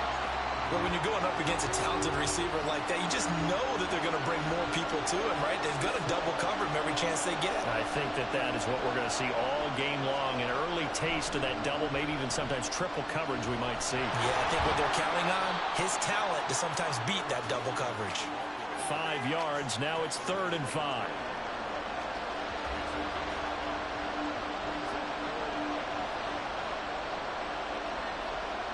A shotgun snap for Goff. Nowhere to go here. He lost the football. Oh, and one of the linemen on the other side has got it. Points 1, 2, and 3 in their defensive game plan was to get to the quarterback and knock the ball free. They did it there. Luckily, offense hangs on to it. Yeah, that's got to serve as a wake-up call, though, because they can't afford to let the ball go over to the defense and miss opportunities. And I'm not saying it happened here, but you know what a good rule of thumb is when a play like that occurs? You know who usually recovers it? The guy who missed his block and let his quarterback get hit. Taking a couple yards shy of midfield. It's a 40-yard punt, 6 yards on the return. And this offense, they're going to have excellent field position. They take over with a 1st and 10 on the short side of the field. So now you've got their offense coming out for the first time with great initial field position. And they will be led out by their 6'6" quarterback. And as we know and as we've discussed here in the run-up to this game, this is history in the making. The first rookie quarterback to ever start in a Super Bowl. An absolute tremendous accomplishment, something no one else has done. But he doesn't want to just go down as the first to make a Super Bowl. He's told us all week he's here to win it. On 1st down, he'll drop to throw. Open man is Atwell, complete. This will be stopped about 2 yards shy of the marker. 8-yard gain, 2nd and 2. From the 25, here's 2nd and a couple. On play action, they'll throw. A short throw pulled in by Kincaid. 2 yards on the pickup there. And that's going to make it 3rd down and less than a yard.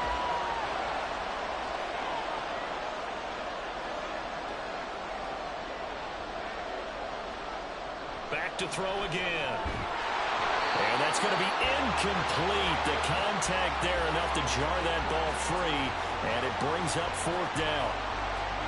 That sure looked like a nice call by the defense, and they're very cohesive in their coverage. As soon as he cut inside, they broke on the football and met him as the ball got there and forced the incompletion.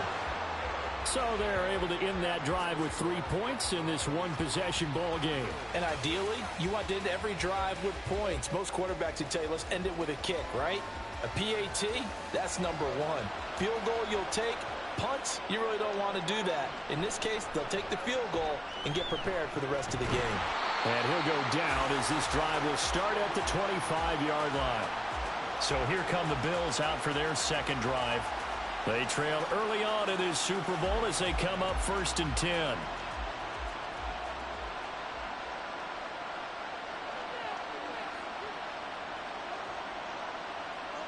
Now Goff.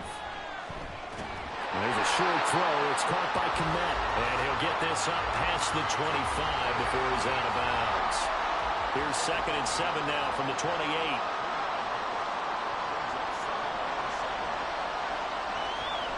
Off the draw, here's Williams. And they get him down, but not before he takes it across the 40-yard line.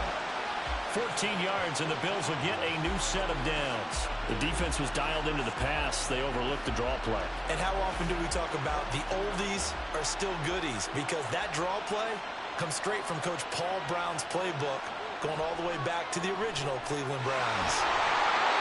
Well, that's good for a gain of 6, and that will bring up 2nd down. Nice rhythm throw there on 1st down. He located his tight end, made it a nice, easy pitch and catch. Hoping he can break a tackle or two. Wasn't able to do that there, but still good yardage. On 2nd down, Williams. And he'll get it down to the 47 here. 4 yards the pickup, 1st down.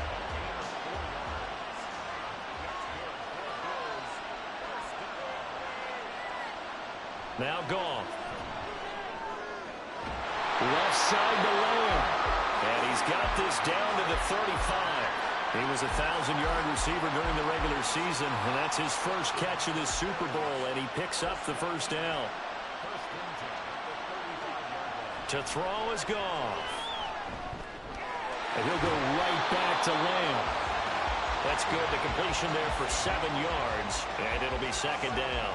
We've seen quite a bit of the short passing game here early on 1st quarter, haven't we? We have, and I think it works a couple of ways for this team because, number one, you throw the short game until they stop it. And if they're not going to stop it, you keep throwing it, and occasionally you'll break a tackle and turn into a bigger game. And he's going to go down. They get to him back at the 40. Nolan Smith. Now 2 sacks for him already here in this 1st quarter of play. How about that, partner? His 2nd sack of the game, and that puts him in some pretty good company. 17 guys have had 2 sacks in the previous 52 Super Bowls, but only 3 have had the record number of 3 sacks in this game. And we've got the list here. If he gets another one and everyone behaves nicely, we might just list those out for him. They'll set up the screen. This is Williams. And he'll be brought down at the 34, well short of the 1st down marker. That one good for only 6, and it leaves him with a 4th down. Chase McLaughlin now for the field goal try. On the left hash, officially it's called a 51-yard attempt. And this one is right down Broadway. And the Bills are going to tie the game at 3. These kickers now, it used to be that a 50-plus yarder was cause for celebration. Now seemingly automatic. Yeah, isn't it funny when we prepare for a game, when you look at the backgrounds of these kickers, it's interesting, isn't it, to find out they were all-state quarterbacks, receivers, defensive backs, all-state wrestlers, right? Baseball players. We're finding athletes all along, and now they're just specialists putting it through the posts. Chicago works their way back onto the field here for their 2nd drive of the game. And after the field goal last time, let's see what they can get here. At least they got points out of the last drive, Charles. And he lost the football. Now this is picked up by the Bills. And they will take over at the 26-yard line. Well, he's going to have to shake out the cobwebs. First time he touches the football, and he drops it on the ground. So many times we talk about quarterbacks and taking care of them early to get them in the flow with safe throws, right? But with a runner, there is no such thing as a safe run, right? Right out of the gate, you're going to be in some traffic. Got to take care of the ball, and he didn't do that. They had to settle for 3 last drive, hoping this second go-around ends in 6. In good position, 1st and 10. Following the fumble recovery, gone. Able to hit his target Lamb. It'll be a gain of 5, and it'll be 2nd down.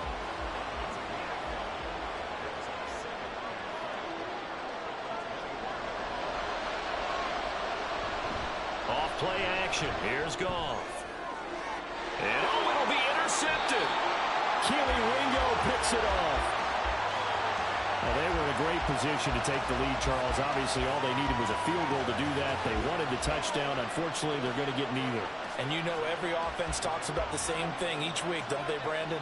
They want to end every drive with a kick, whether it's a field goal attempt, a point after the touchdown, or at worst, a punt.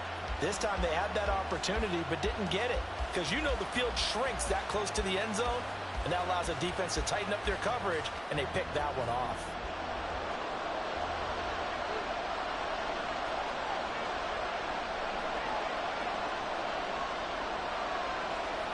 They'll come out throwing here to start the drive. And he's got his man on the out route. And he stopped right at the 25 after a gain of 5. Here's a 2nd and 5 now from the 25.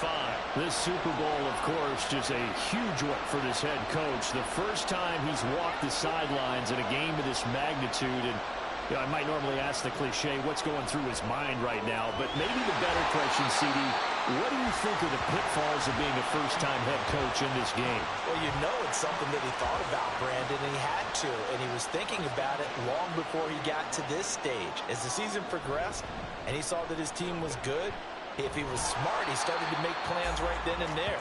Reach out to other coaches who've been there before. Find out how they handled winning, losing, handling all the ticket situations, travel, practice, all those things. And then trust your gut, make your best decision, and put it all out there and give your team the best chance to win. And this defense able to plug him up there as he'll get a yard to the 35. Here is 3rd and 5. Looking to throw. Able to find the open man. That's complete. And running with power here. Touchdown, Chicago.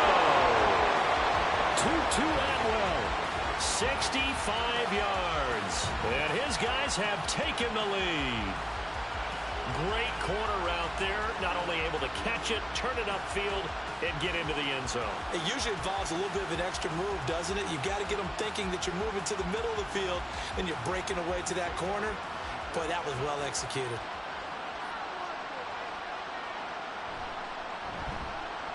Elliott good on the extra point, and the lead is now 10-3. So the drive there, 5 plays, 80 yards. And it culminates in a touchdown for Chicago. The kickoff team on the field now as they will send this one away. From a couple yards deep, he'll bring it out of the end zone. And he had no room to run as he's tackled down inside the 20. Here's the Buffalo offense now as they get set to take over here. They trail early on in this Super Bowl as they come up 1st and 10. They begin the drive with Williams. And he'll take this one up to about the 23. Sidney Brown in on the tackle. Here's a 2nd and 5.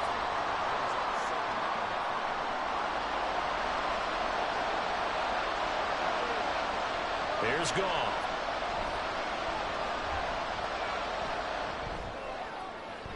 That's to the sideline and incomplete. And a smart play there. He's probably saying, I wish I would have done that on the last drive instead of throwing the interception. From the gun on 3rd down, Goff. Oh, he had him. He was open, but he couldn't get it to him. It's incomplete. And what did we talk to them about prior to the game? Their ability to move the chains, pick up first downs. So far, 0 for 3 on 3rd down. If that continues, they'll have little chance of winning this one. And it's fielded at the 34. A nice return there of 11 to help mitigate a good punt. And now Chicago getting ready to go as they take the field. A long drive last time out for this offense, Charles. If you remember, they started basically in the shadows of their own end zone, marched it down the field, and a lot of that was through the passing game. And, partner, as a former defensive back, I'm having almost a physical reaction watching what's happening right now. But let's give credit where it's due because they've done an excellent job moving the ball through the air. Secondary getting picked apart pass by pass. Obviously, they need to make some adjustments there on the back end. Yeah, because offensively, we know that they're not going to be shy about throwing that football. The play action fake. They'll look to throw. And that is going to be incomplete as he led him a bit too much. Well, they approached this drive with a lot of confidence after the last one ended up as a touchdown. but incompletions on their first 2 throws has them huddling up and trying to figure out a big play here on 3rd down to get their momentum going again. And he works his way past the line of scrimmage and then slides to a halt. The decision to tuck and run gets him 3, but that's not enough. Now it's 4th. Nice call on defense, rolling out the nickel package for that big 3rd down play, and they did an excellent job locking down coverage and forcing him to try and run for it, and he doesn't get there, which brings up a big 4th down call. And he gets it away, a directional kick going toward the sideline. And no return here. Where will they spot it? They say just outside the 20-yard line. Here's the Buffalo offense now as they get set to take over here. Defense got the better of them last series, forcing a punt. See if they make a few changes in the game plan here and try to get points out of this drive. 1st and 10. They'll fake the handoff. Now Goff. And his throw's going to be incomplete. The defender certainly didn't forget about him leaking out of the backfield. There was a guy ready and waiting to pick him up in coverage, and that throw had no shot. On the counter, here's Williams. And he is met in his tracks behind the line of scrimmage. It'll go as a loss of a yard, so now they deal with 3rd and 11.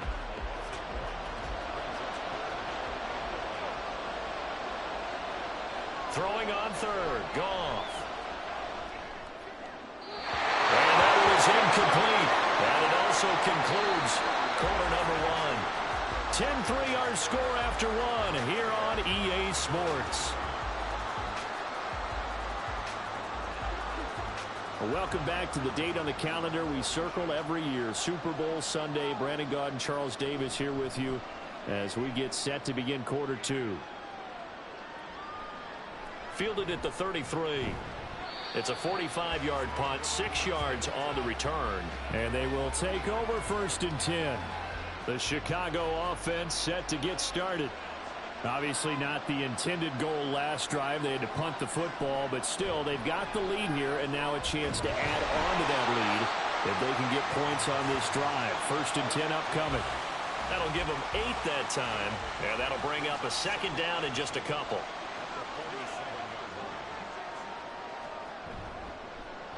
On the counter, this is Moss. And forget about finding a lane. He barely had time to look up before he was planted in the backfield. It's a loss of 4. Now 3rd down.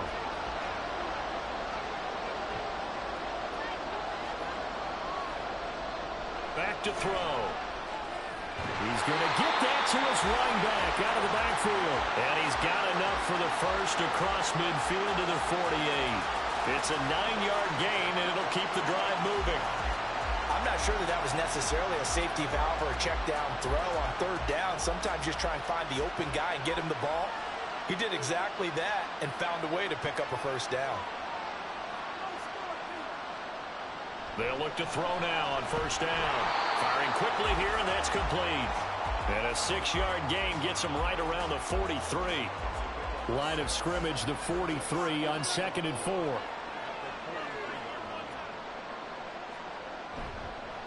Cook now off the read option. And he is going to lose yardage here. A loss on that play, and now 3rd down gets tougher. 3rd and 6.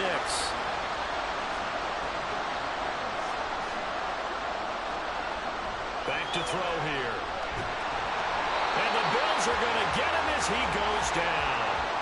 Eric Armstead in there to drop him for a 6-yard loss, and that will lead to 4th down. Here's A.J. Cole now to punt this one away. And he'll get off a fairly short kick here as this is toward the sideline. And no return possible here as they angle this one out of bounds. Buffalo offense back out ready to go. Over on the sideline hoping to hit that reset button between possessions. Last time out, they had to punt it away. This time hoping to finish this thing off in the end zone. Now a 1st down throw. Goff. This one taken in by Olave. So the completion good for 7 there. And it's 2nd down. One of the things you're hoping for when you run drag routes, you're able to hit a receiver in stride, and he can pick up a lot of yardage after the catch. But in this situation, the defense was effective, able to stop him before he could get a good head of steam going. 3 catches for him now in the first half of this Super Bowl. It's a first down.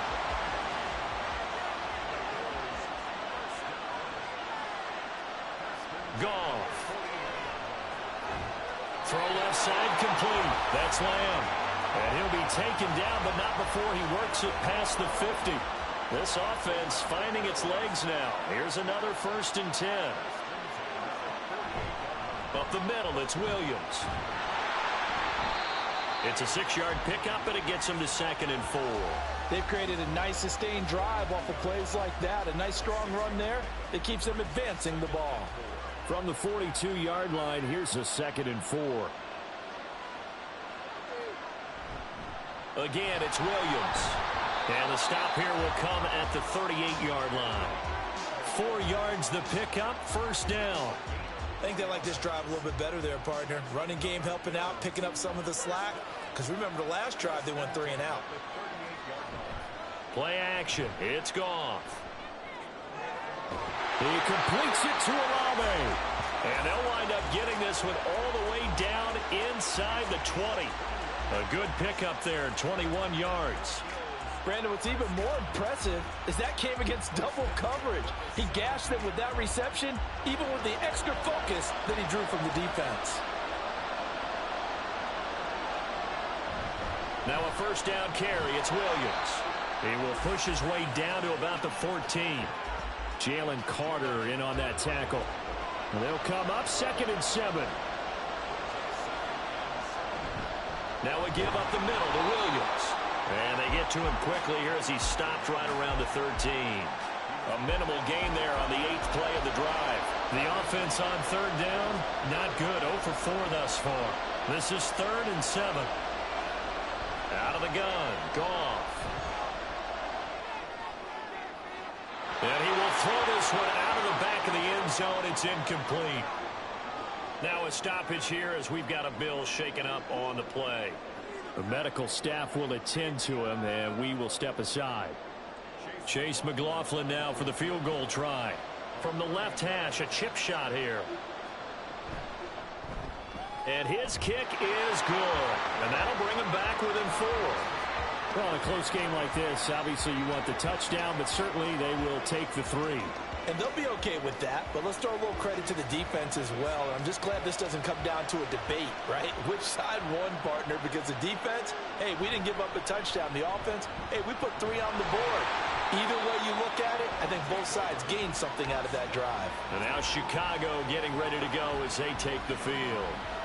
No points last time out. They were forced to punt, if you remember, but no time to dwell on that. They've still got the lead here and a chance to add to that here. 1st and 10 as this new drive starts.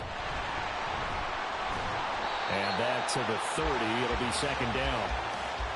The passing game's been working quite well so far, but the running game's been a little bit of a struggle, and that's a surprise to me. Typically, when you can throw it, you've opened up lanes for your runners. 2nd and 6.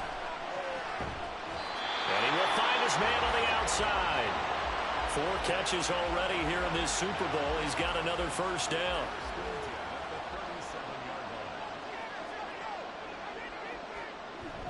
From the shotgun now, here's an inside give. And unable to get downhill there as he'll take this up to about the 37. Just a yard on the first down carry, so it's 2nd and 9. One back in the backfield, he'll get the carry.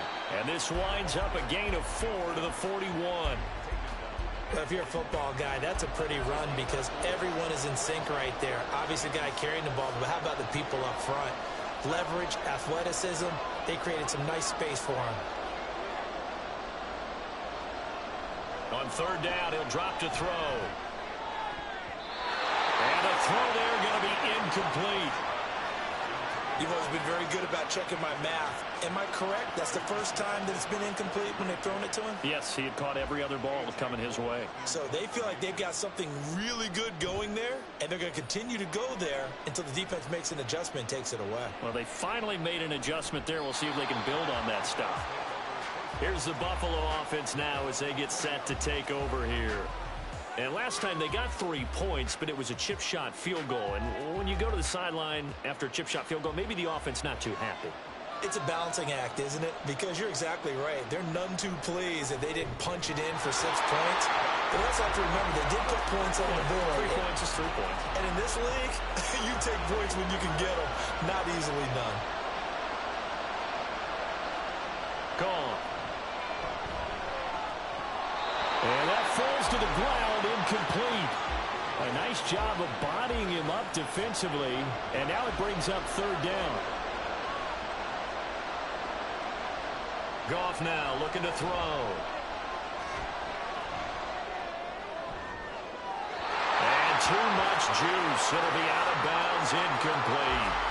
Yeah, that's a nice job there defensively to blanket those receivers on 3rd down. And as a quarterback, all you can do is just lock one toward the bench. Not too close, mind you, and live to punt the football. On is the punter Townsend as he gets this one away. And take it right on the 30.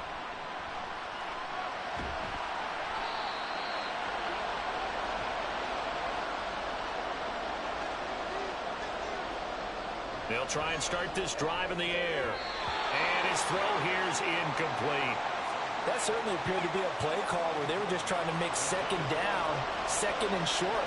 I think they thought the coverage was off a little bit more than it was. Nice job there pressing up on it and forcing the incompletion. He'll try again with the arm here on 2nd down. This taken in by Kincaid. And he gets it inside the 35 and just shy of the 30. A gain of 13. It's a 1st down.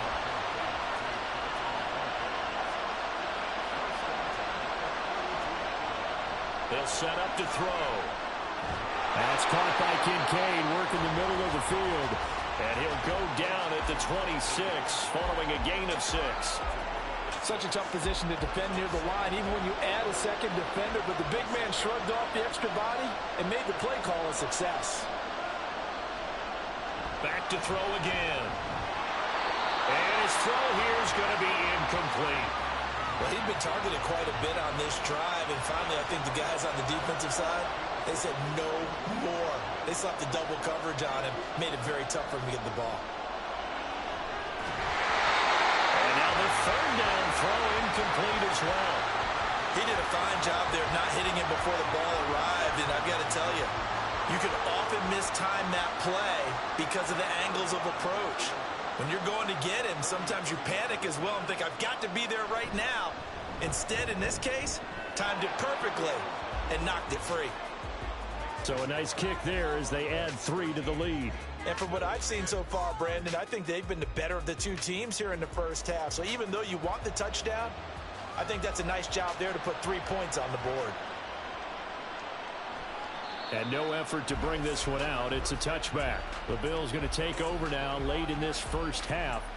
A slim deficit here in a 1-possession game. Not much time left, obviously. We'll see if they can march this down the field, at least get 3 and take some momentum into the locker room. On 1st and 10, Goff. Screen play set up for Williams. And he takes us beyond the 35 before going out of bounds. Give him 13 yards on the opening play of the drive and also give him a 1st down.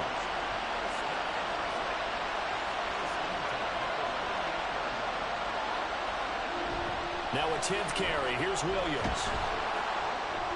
And he'll be brought down just shy of the 45.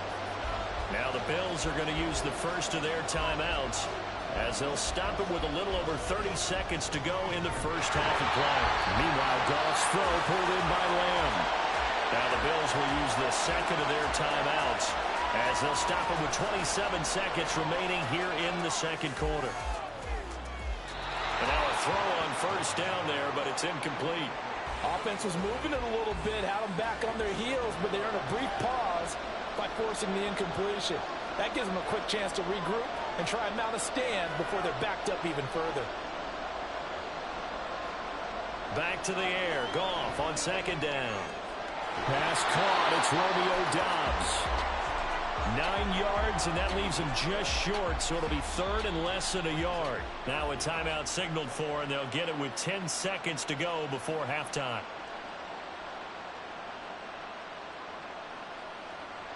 So on 3rd down, the field goal unit will come out as they'll try to get 3 before half. So this will be spotted on the midfield logo. It's a 58-yard attempt. And I tell you what, he got it from 58. That had lots of leg behind it, and that'll bring him back within 4. So he's been a busy man here in this first half. That's 3 field goals for him now. And not just 3 field goals, but 3 for 3. So even though the offense has struggled a bit putting it in the end zone, they've still been able to come away with points due to his leg.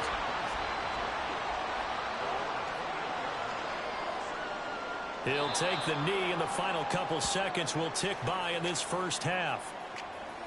So it's halftime here on sports' grandest stage in the Super Bowl. As we send you on over to Orlando for Jonathan Coachman at our EA Sports Halftime Report. Take it away, Coach. Okay, Brandon, thanks very much. What a season this has been. Hard to believe it ends tonight, as we'll get back to you guys for the second half of this Super Bowl in just a moment. All right, Coach, thanks. Yeah, both teams likely to make some changes in what's been a closely fought battle to this point. And not willing to risk another fumble, he'll sit on this one. It's a touchback.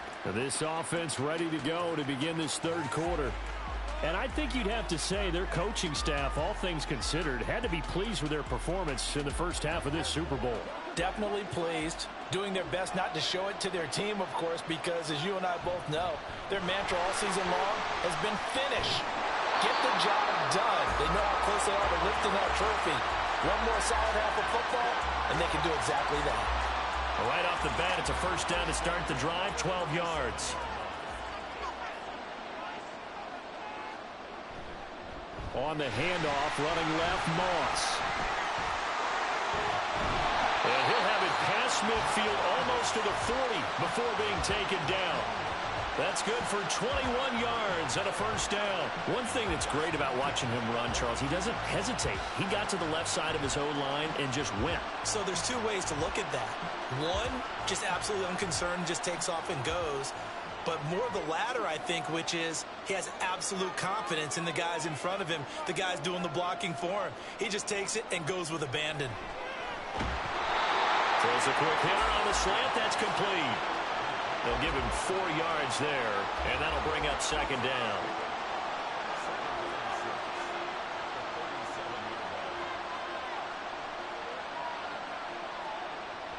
He'll look to throw.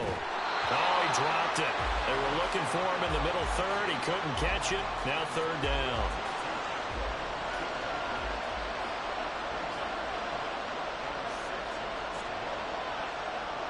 From the shotgun, he'll look to throw. Work in the middle of the field, and he's got a man complete. And he's got a first down as the tackle made at the Bills' 22-yard line. 15 yards there on the catch and run. That's a play that will likely be forgotten when you talk about big moments in this game. But plays like this are critical to keep drives going. And if points result, we'll call this play significant.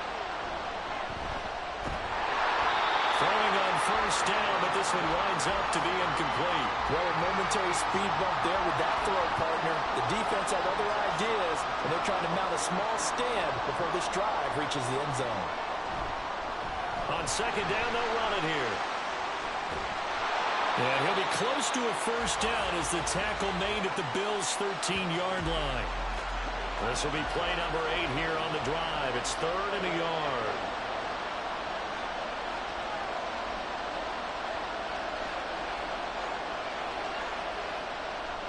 He'll drop to throw. Pass taken in by his big tight end. And he'll be taken down, but he does have first down yardage. 7 yards there, good enough to move the sticks.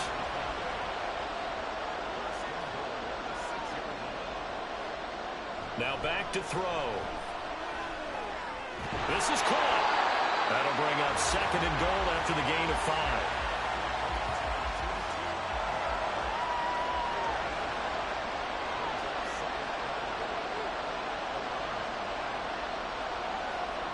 Looking to throw. He's going to leave this for his running back. It's complete. And he'll get blown up behind the line of scrimmage, back at the 6. So that'll go as a 4-yard loss on the play.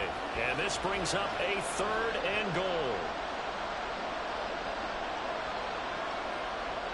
Again, he'll drop to throw. Got his man, and It's caught for a Chicago touchdown from 6 yards away. And the Desperados will extend their third-quarter lead here in the Super Bowl. There was a lot of zip on that pass, and baseball might have called that a frozen rope. I like it when you bring the diamond into the game. I'm going back to the gridiron. Had some heat on that bad boy. Sometimes you throw a touchdown pass, and sometimes you throw, what, a touchdown strike? There you go. That's my man, in concert. Elliott good with a PAT, and that pushes the lead up to 11. A pretty long drive that time, 11 plays all told. And it culminates in a touchdown for Chicago.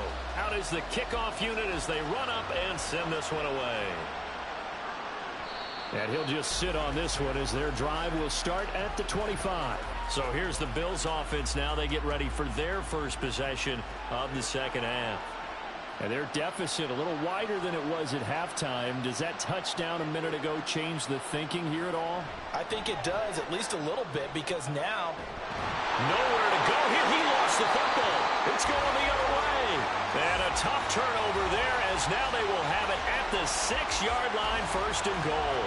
The pocket collapsed around him. I know we talk about it a lot, but a QB has to have that sixth sense, doesn't he? He really does, and I know of one team at one point was training their quarterback with that time frame, and anytime he didn't get rid of the ball within the right amount of time, they would blow a horn or blow a whistle to show him this is what that time is, just what you're talking about, training him to understand this is the amount you have, make sure the ball's gone.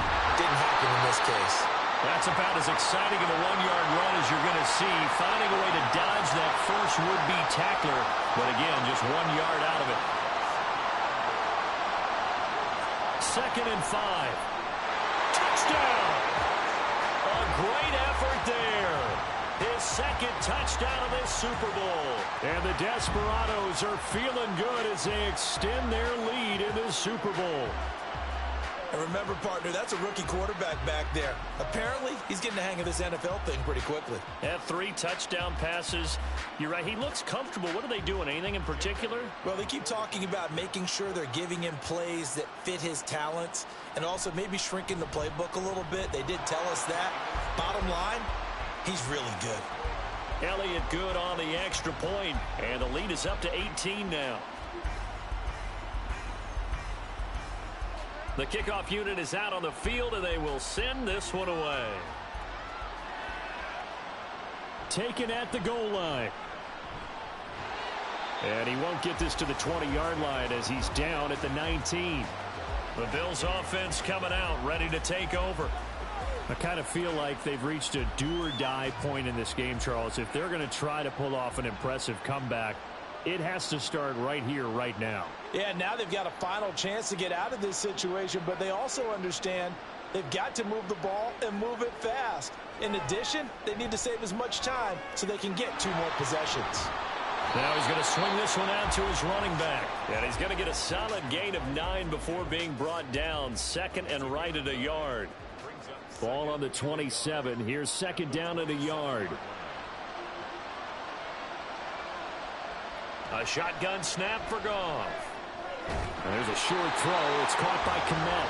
A gain of 5, good enough for the first down.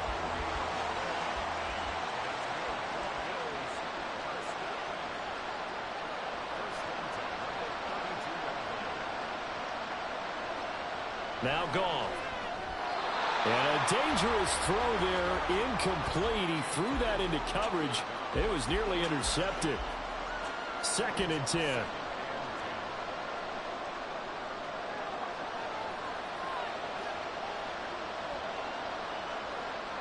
Here's Goff. A throw left sideline falls incomplete. You get the sense that they're saying we're not playing up to what we're capable of, and we're deep enough into the game that the early jitters are long gone, that they should now have some sense of continuity and be able to make some of these plays that they have not been doing so far. And he is going to have a Bills first down as they're able to get the 3rd down conversion. So on the other side of the field now, it's 1st and 10 as they've got things rolling on this drive. From the gun, it's a run for Williams. And that play going absolutely nowhere as he's belted before he could get out of the backfield. That's going to wind up a loss of a full 3 yards on first down. So their task a little bit more difficult now. 2nd and 13 that they're walking up on. Now it's gone. And this throw incomplete. And the defender all over him that time, but it's going to lead to 3rd down. Not an easy spot here. They'll be in search of 13 yards to try to pick up the first. Able to find the open man. That's complete. They'll get this one down near the 20-yard line, just shy of the 20. A big play there as they get the conversion on 3rd and 13. Well, as my dad would say sometimes, I'm just scratching my head here trying to figure out what was going on there defensively. How did you lose him in the middle of the field? If you're going to lose a receiver, make sure it's someone on the short side of things, not deep downfield, that can hurt your defense. And he'll get it down this time to the 17. Tackle there by Nick Cross. Now a 2nd and 6.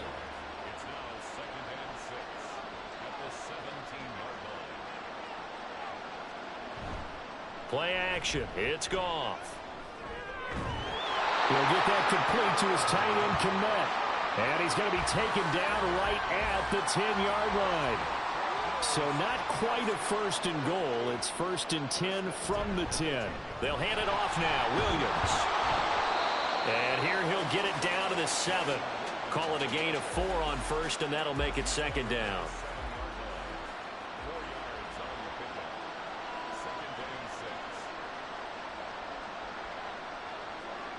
Now Goff. And that is caught. Touchdown, Buffalo. Josh Riley. A 7-yard touchdown grab. And the Bills get a bit closer. You got to figure down by the goal line. This is where a tight end earns his money, in the high traffic area. And he's able to work free in the middle of the end zone and grabs that one for a touchdown.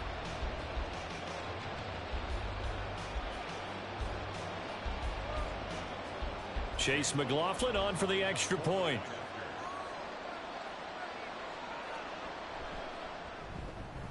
And that one makes this an 11-point deficit now. That one in the books as a 12-play drive. And it ends in a Buffalo touchdown. And here comes a return from just beyond the goal line. And he'll wind up getting a couple extra yards here for his trouble and bringing it out of the end zone as he's down at the 27.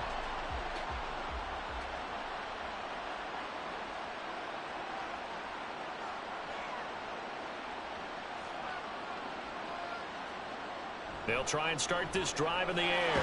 A short throw pulled in by Kincaid. That'll go for a gain of 7, and that'll make it 2nd down.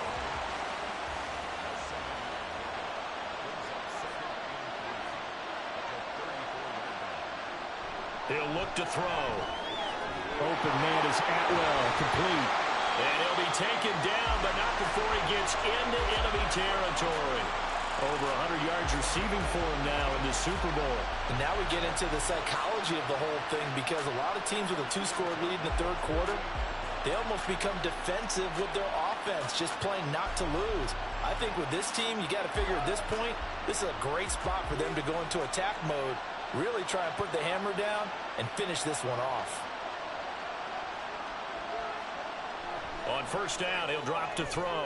And a quick throw here, that's complete. And he is tackled inside the 40, not quite to the 35. Under a minute to go in this 3rd quarter as they come up 1st and 10. They'll bring a tight end in motion right. They'll run on first down with Moss. And he edges forward, but only gets a pair of yards out of it. And it's 2nd down. 2nd down and 8.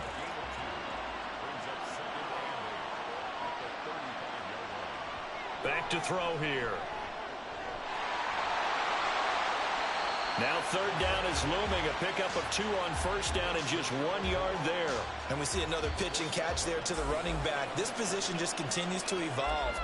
They become just as critical to the passing attack as a lot of receivers, tight ends, because their ability to make people miss in the open field can really generate big plays for an offense.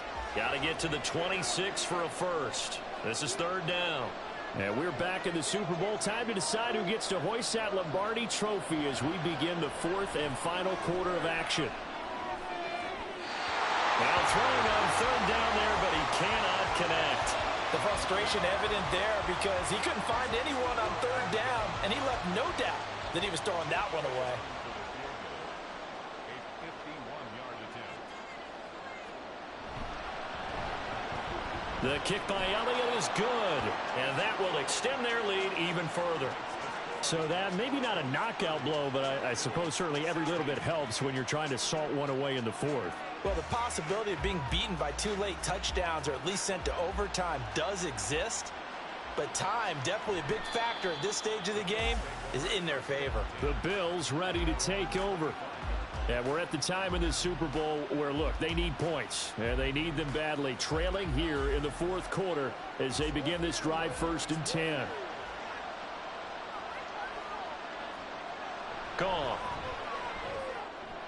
Finds Komet on the quick slant. And they get him down, but not before he takes it across the 40-yard line. That's a good way to start the drive. 17 yards and a first down. First and 10 at the 42-yard line. Goff now looking to throw. Hit from behind, and he's going to be driven down. Loss of 10 as multiple defenders get to him. Oh, you can just see it in their body language. They're starting to see victory on the horizon now, and if it comes to fruition, they got to give a game ball to the front 7. Defensive line has taken charge and controlled this game. Face a challenge of stopping this opposing offense, and they've done so with ease. Pass protection has been a problem all night long as they come up facing second and a bundle.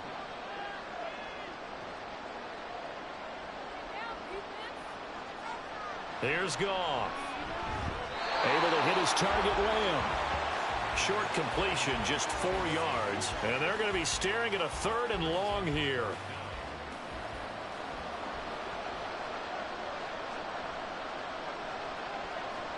Goff. To the sideline and incomplete.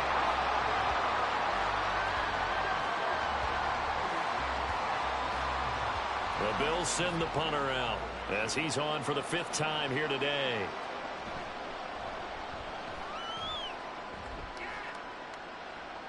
And he'll get credit for putting him inside the 20 as the fair catch is made right at about the 19-yard line. So a change of possession here on the punt. And out will come the offense as they take over. They'll start on the ground here on 1st down. Fights forward for only about a yard up to the 21.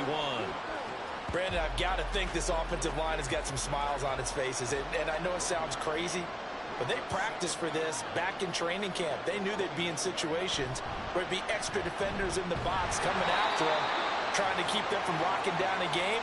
Right now, they want to show the world they're up to the challenge. The offense on 3rd down tonight, they've converted 5 times in their many chances thus far. This is 3rd and 10.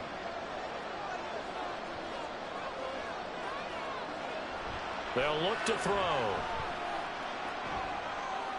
Well, throw on the run, but that's going to be incomplete. That is certainly one way to frustrate a quarterback. Run those extra defenders on the field. Dime package, lots of speed, no space to fit in the football.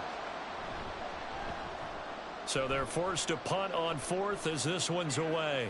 Fair catch called for and taken right near the 30-yard line. So possession goes over here on the punt. And the Bills will take over the football with a 1st and 10. Line of scrimmage, the 31 now on 1st and 10. Here's Goff. He'll find Lamb. That's complete. It'll go as a gain of 4, and that's going to bring up 2nd down. It's now 2nd and 6 at the 35-yard line. From the gun, here's Goff. That is caught by Lamb. And they're going to have this across midfield and inside the 45. 22 yards there, a 1st down. Good yardage on the completion there. And when they look at the scoreboard, they do understand a field goal is not going to do them any good. My guess, they're going to press the ball downfield as far as possible, try and throw it into the end zone and get a score because they know they've got to get that done. Oh, and a heck of an effort there as he'll make the diving catch. Another good gain. That's now 35 yards combined on those last two plays. On first down, it's gone. That's complete right side to Komet. And inside the 20 before he's brought down. So from inside the 20, here's 1st and 10 at the 18. From the red zone now, Goff. Throw here taken in by Wiley, the tight end. So give him 5 yards there on the pitch and catch, and it'll be second down.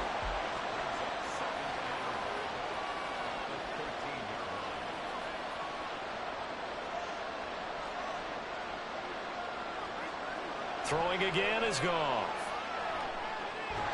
The hitter here, it's complete. And the Bills are going to be set up with a 1st and goal coming up as they get him down at the 6-yard line. 1st and goal, and they got to be thinking a chance to get right back into this football game. Goff now to throw.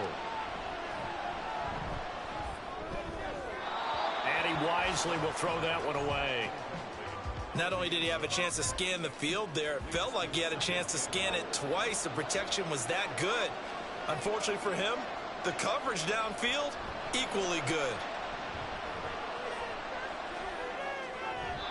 Now a second down throw for the end zone, but it's incomplete. All right, Captain, it's batten down the hatches time defensively. Dodged 2 pass attempts to the end zone. Now what do you think they're going to try and dial up on 3rd and goal? Well, knowing them and knowing what... Touchdown, Bills! Romeo Doubs from 6 yards away. And the Bills have made it a one-score game again here in the 4th. Well, time to let those folks know who are tuning in looking for the late local news. We may be a moment because we've got a game again. And partner, except for those on the west. And now remember, all touchdowns are reviewed. And in a tight game like this, they're going to take a good long look at it.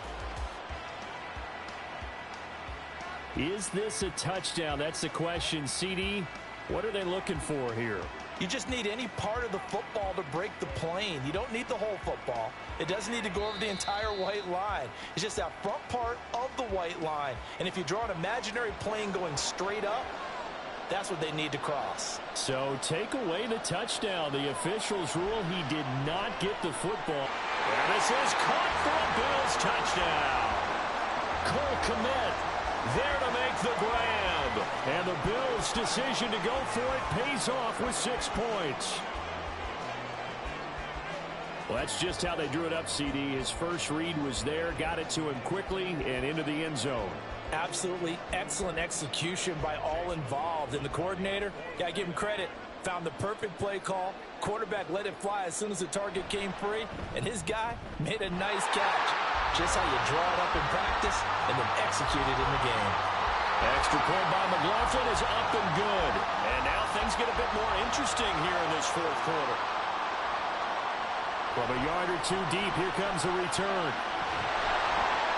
And he'll be stopped right around where he would have been had he gone down to a knee, maybe a yard shy of there at the 24.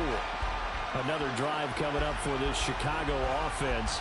And the tension ratcheting up all around. A one-score game. 4th quarter of the Super Bowl. This is what you folks came for. Every play with the potential to win or lose a title as they look to drain some time off this clock. Ball on the 28-yard line. Here's 2nd and 6.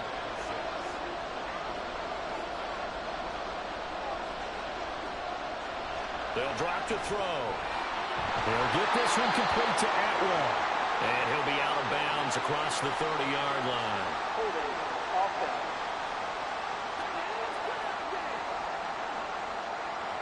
Now they face a 2nd and long following the holding penalty. He'll look to throw. And this turns into a nice gain with a slide at the end. Good yardage there on the scramble, and all of a sudden they're left with a 3rd and 2, much more manageable. This is 3rd and 2, maybe the biggest play in this football game. He's got his target. That's complete. And he'll be taken down, but he does have first down yardage. They get 6 on the pickup there as the drive will continue. So here's a 1st and 10 at the 38. They'll set up to throw. No coverage bust by the defense here. They did a nice job accounting for everybody, and that led to an incompletion. Now a 2nd and 10. A give running right Moss. And he is going to be stopped cold behind the line of scrimmage. 2 yards the loss, and now 3rd and 12. And this is why the head coach gets paid the big bucks. Look at where they are in this situation, partner. Do you throw the ball here in a long-distance situation? Do you run it again and trust your defense and make sure you take care of the ball and punt it away? What kind of options do you have? And they take him down. The Bills get to him. Eric Armstead, his 2nd sack of the night. It seemed like he kept going through those progressions, and I thought he might dump that underneath, but he couldn't get rid of the football in time. I have to wonder if he was thinking while he was back there, I wish there were a lot less progressions on this play. Just someone that I can dump the ball to and get it out of my hands. Here's A.J. Cole now as he'll come on for his 5th kick of the night.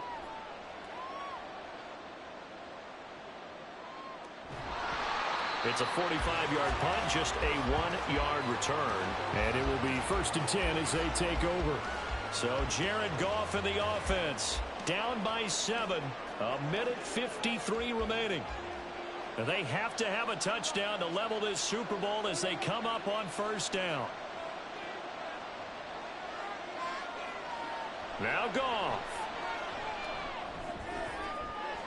He's got his target. It's Olave. And he's going to get out of bounds with the 1st down. So that's going to double their pleasure for sure. They get the 1st and save a timeout. Absolutely ideal there. Get a good size play, get out of bounds. Well, you saw the coaching there. That is taught and it is emphasized. Get out of bounds, understand your situation, as well as just understanding the game. Plenty of time. All 3 timeouts still remain. Here's 1st and 10 now. Throwing there, but this pass is going to wind up incomplete. A lot of practice time, a lot of thinking goes into 2-minute drills, even on the defensive side. So now you want to make sure the guys understand. Continue to be aggressive, but make sure you're smart in doing so. Now the Bills are going to use the 1st of their timeouts as they'll talk it over here before what will be an important 3rd down.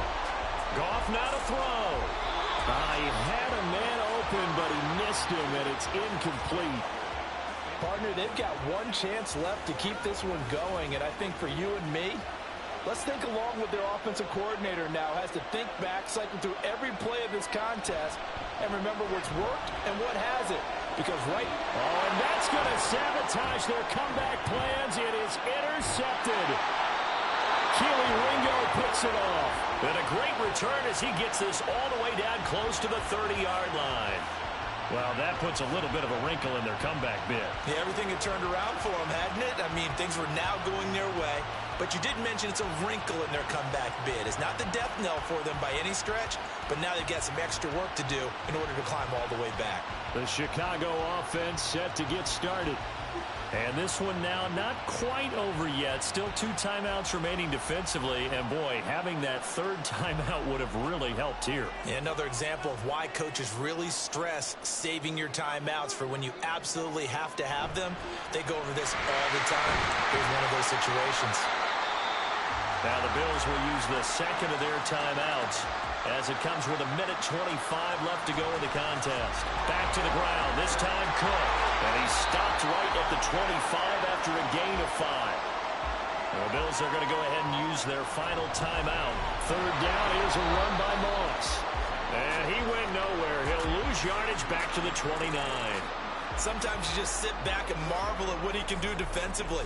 Speed, strength, quickness. He's the whole package. And that package just wrapped up the runner for a loss. So a big, big kick coming now for Jake Elliott. This to perhaps salt this one away. The kick by Elliott is good. And that will extend their lead even further. So barring something extraordinary here in the closing stages, that field goal should just about put this one on ice. Yeah, they've got to find 2 scores. So, we're not going to exactly move it over there yet. It can be done, But, boy, it's going to be a little bit of a stretch for them, isn't it? Yeah, they would have to move incredibly quick and have some luck, too. Here's the Buffalo offense now as they get set to take over here. They might be thinking this is close to a lost cause here. Got to play it out. What do they need to do? Well, they have a thought process in mind already, but they can't get ahead of themselves. They know that they need to score quickly. Yeah, two-score game. Onside kick and get the ball back and then score again, but they can't worry about the last 2 points. The only thing that matters is scoring quickly, then they'll take it from there.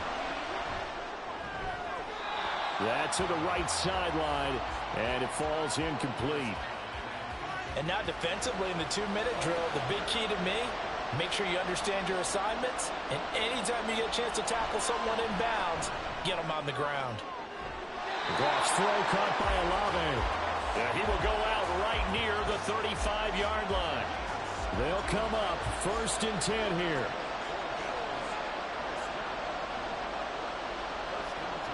Now it's gone. One last shot at the end zone. And that will be incomplete. They were going for a consolation TD, but it was not to be.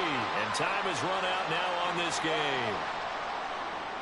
A higher scoring game, Charles, than we typically see in the National Football League, but fun to watch these offenses. They were really clicking. It seemed like everything that they dialed up worked. Yeah, it certainly was fun to watch from our perspective. How'd you like to be those defensive coaches, though? That wasn't a blast for them at all. And let's face it, they all game plan, they all scout, they all think they're prepared. But executing and stopping teams, that's another matter entirely.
Yeah.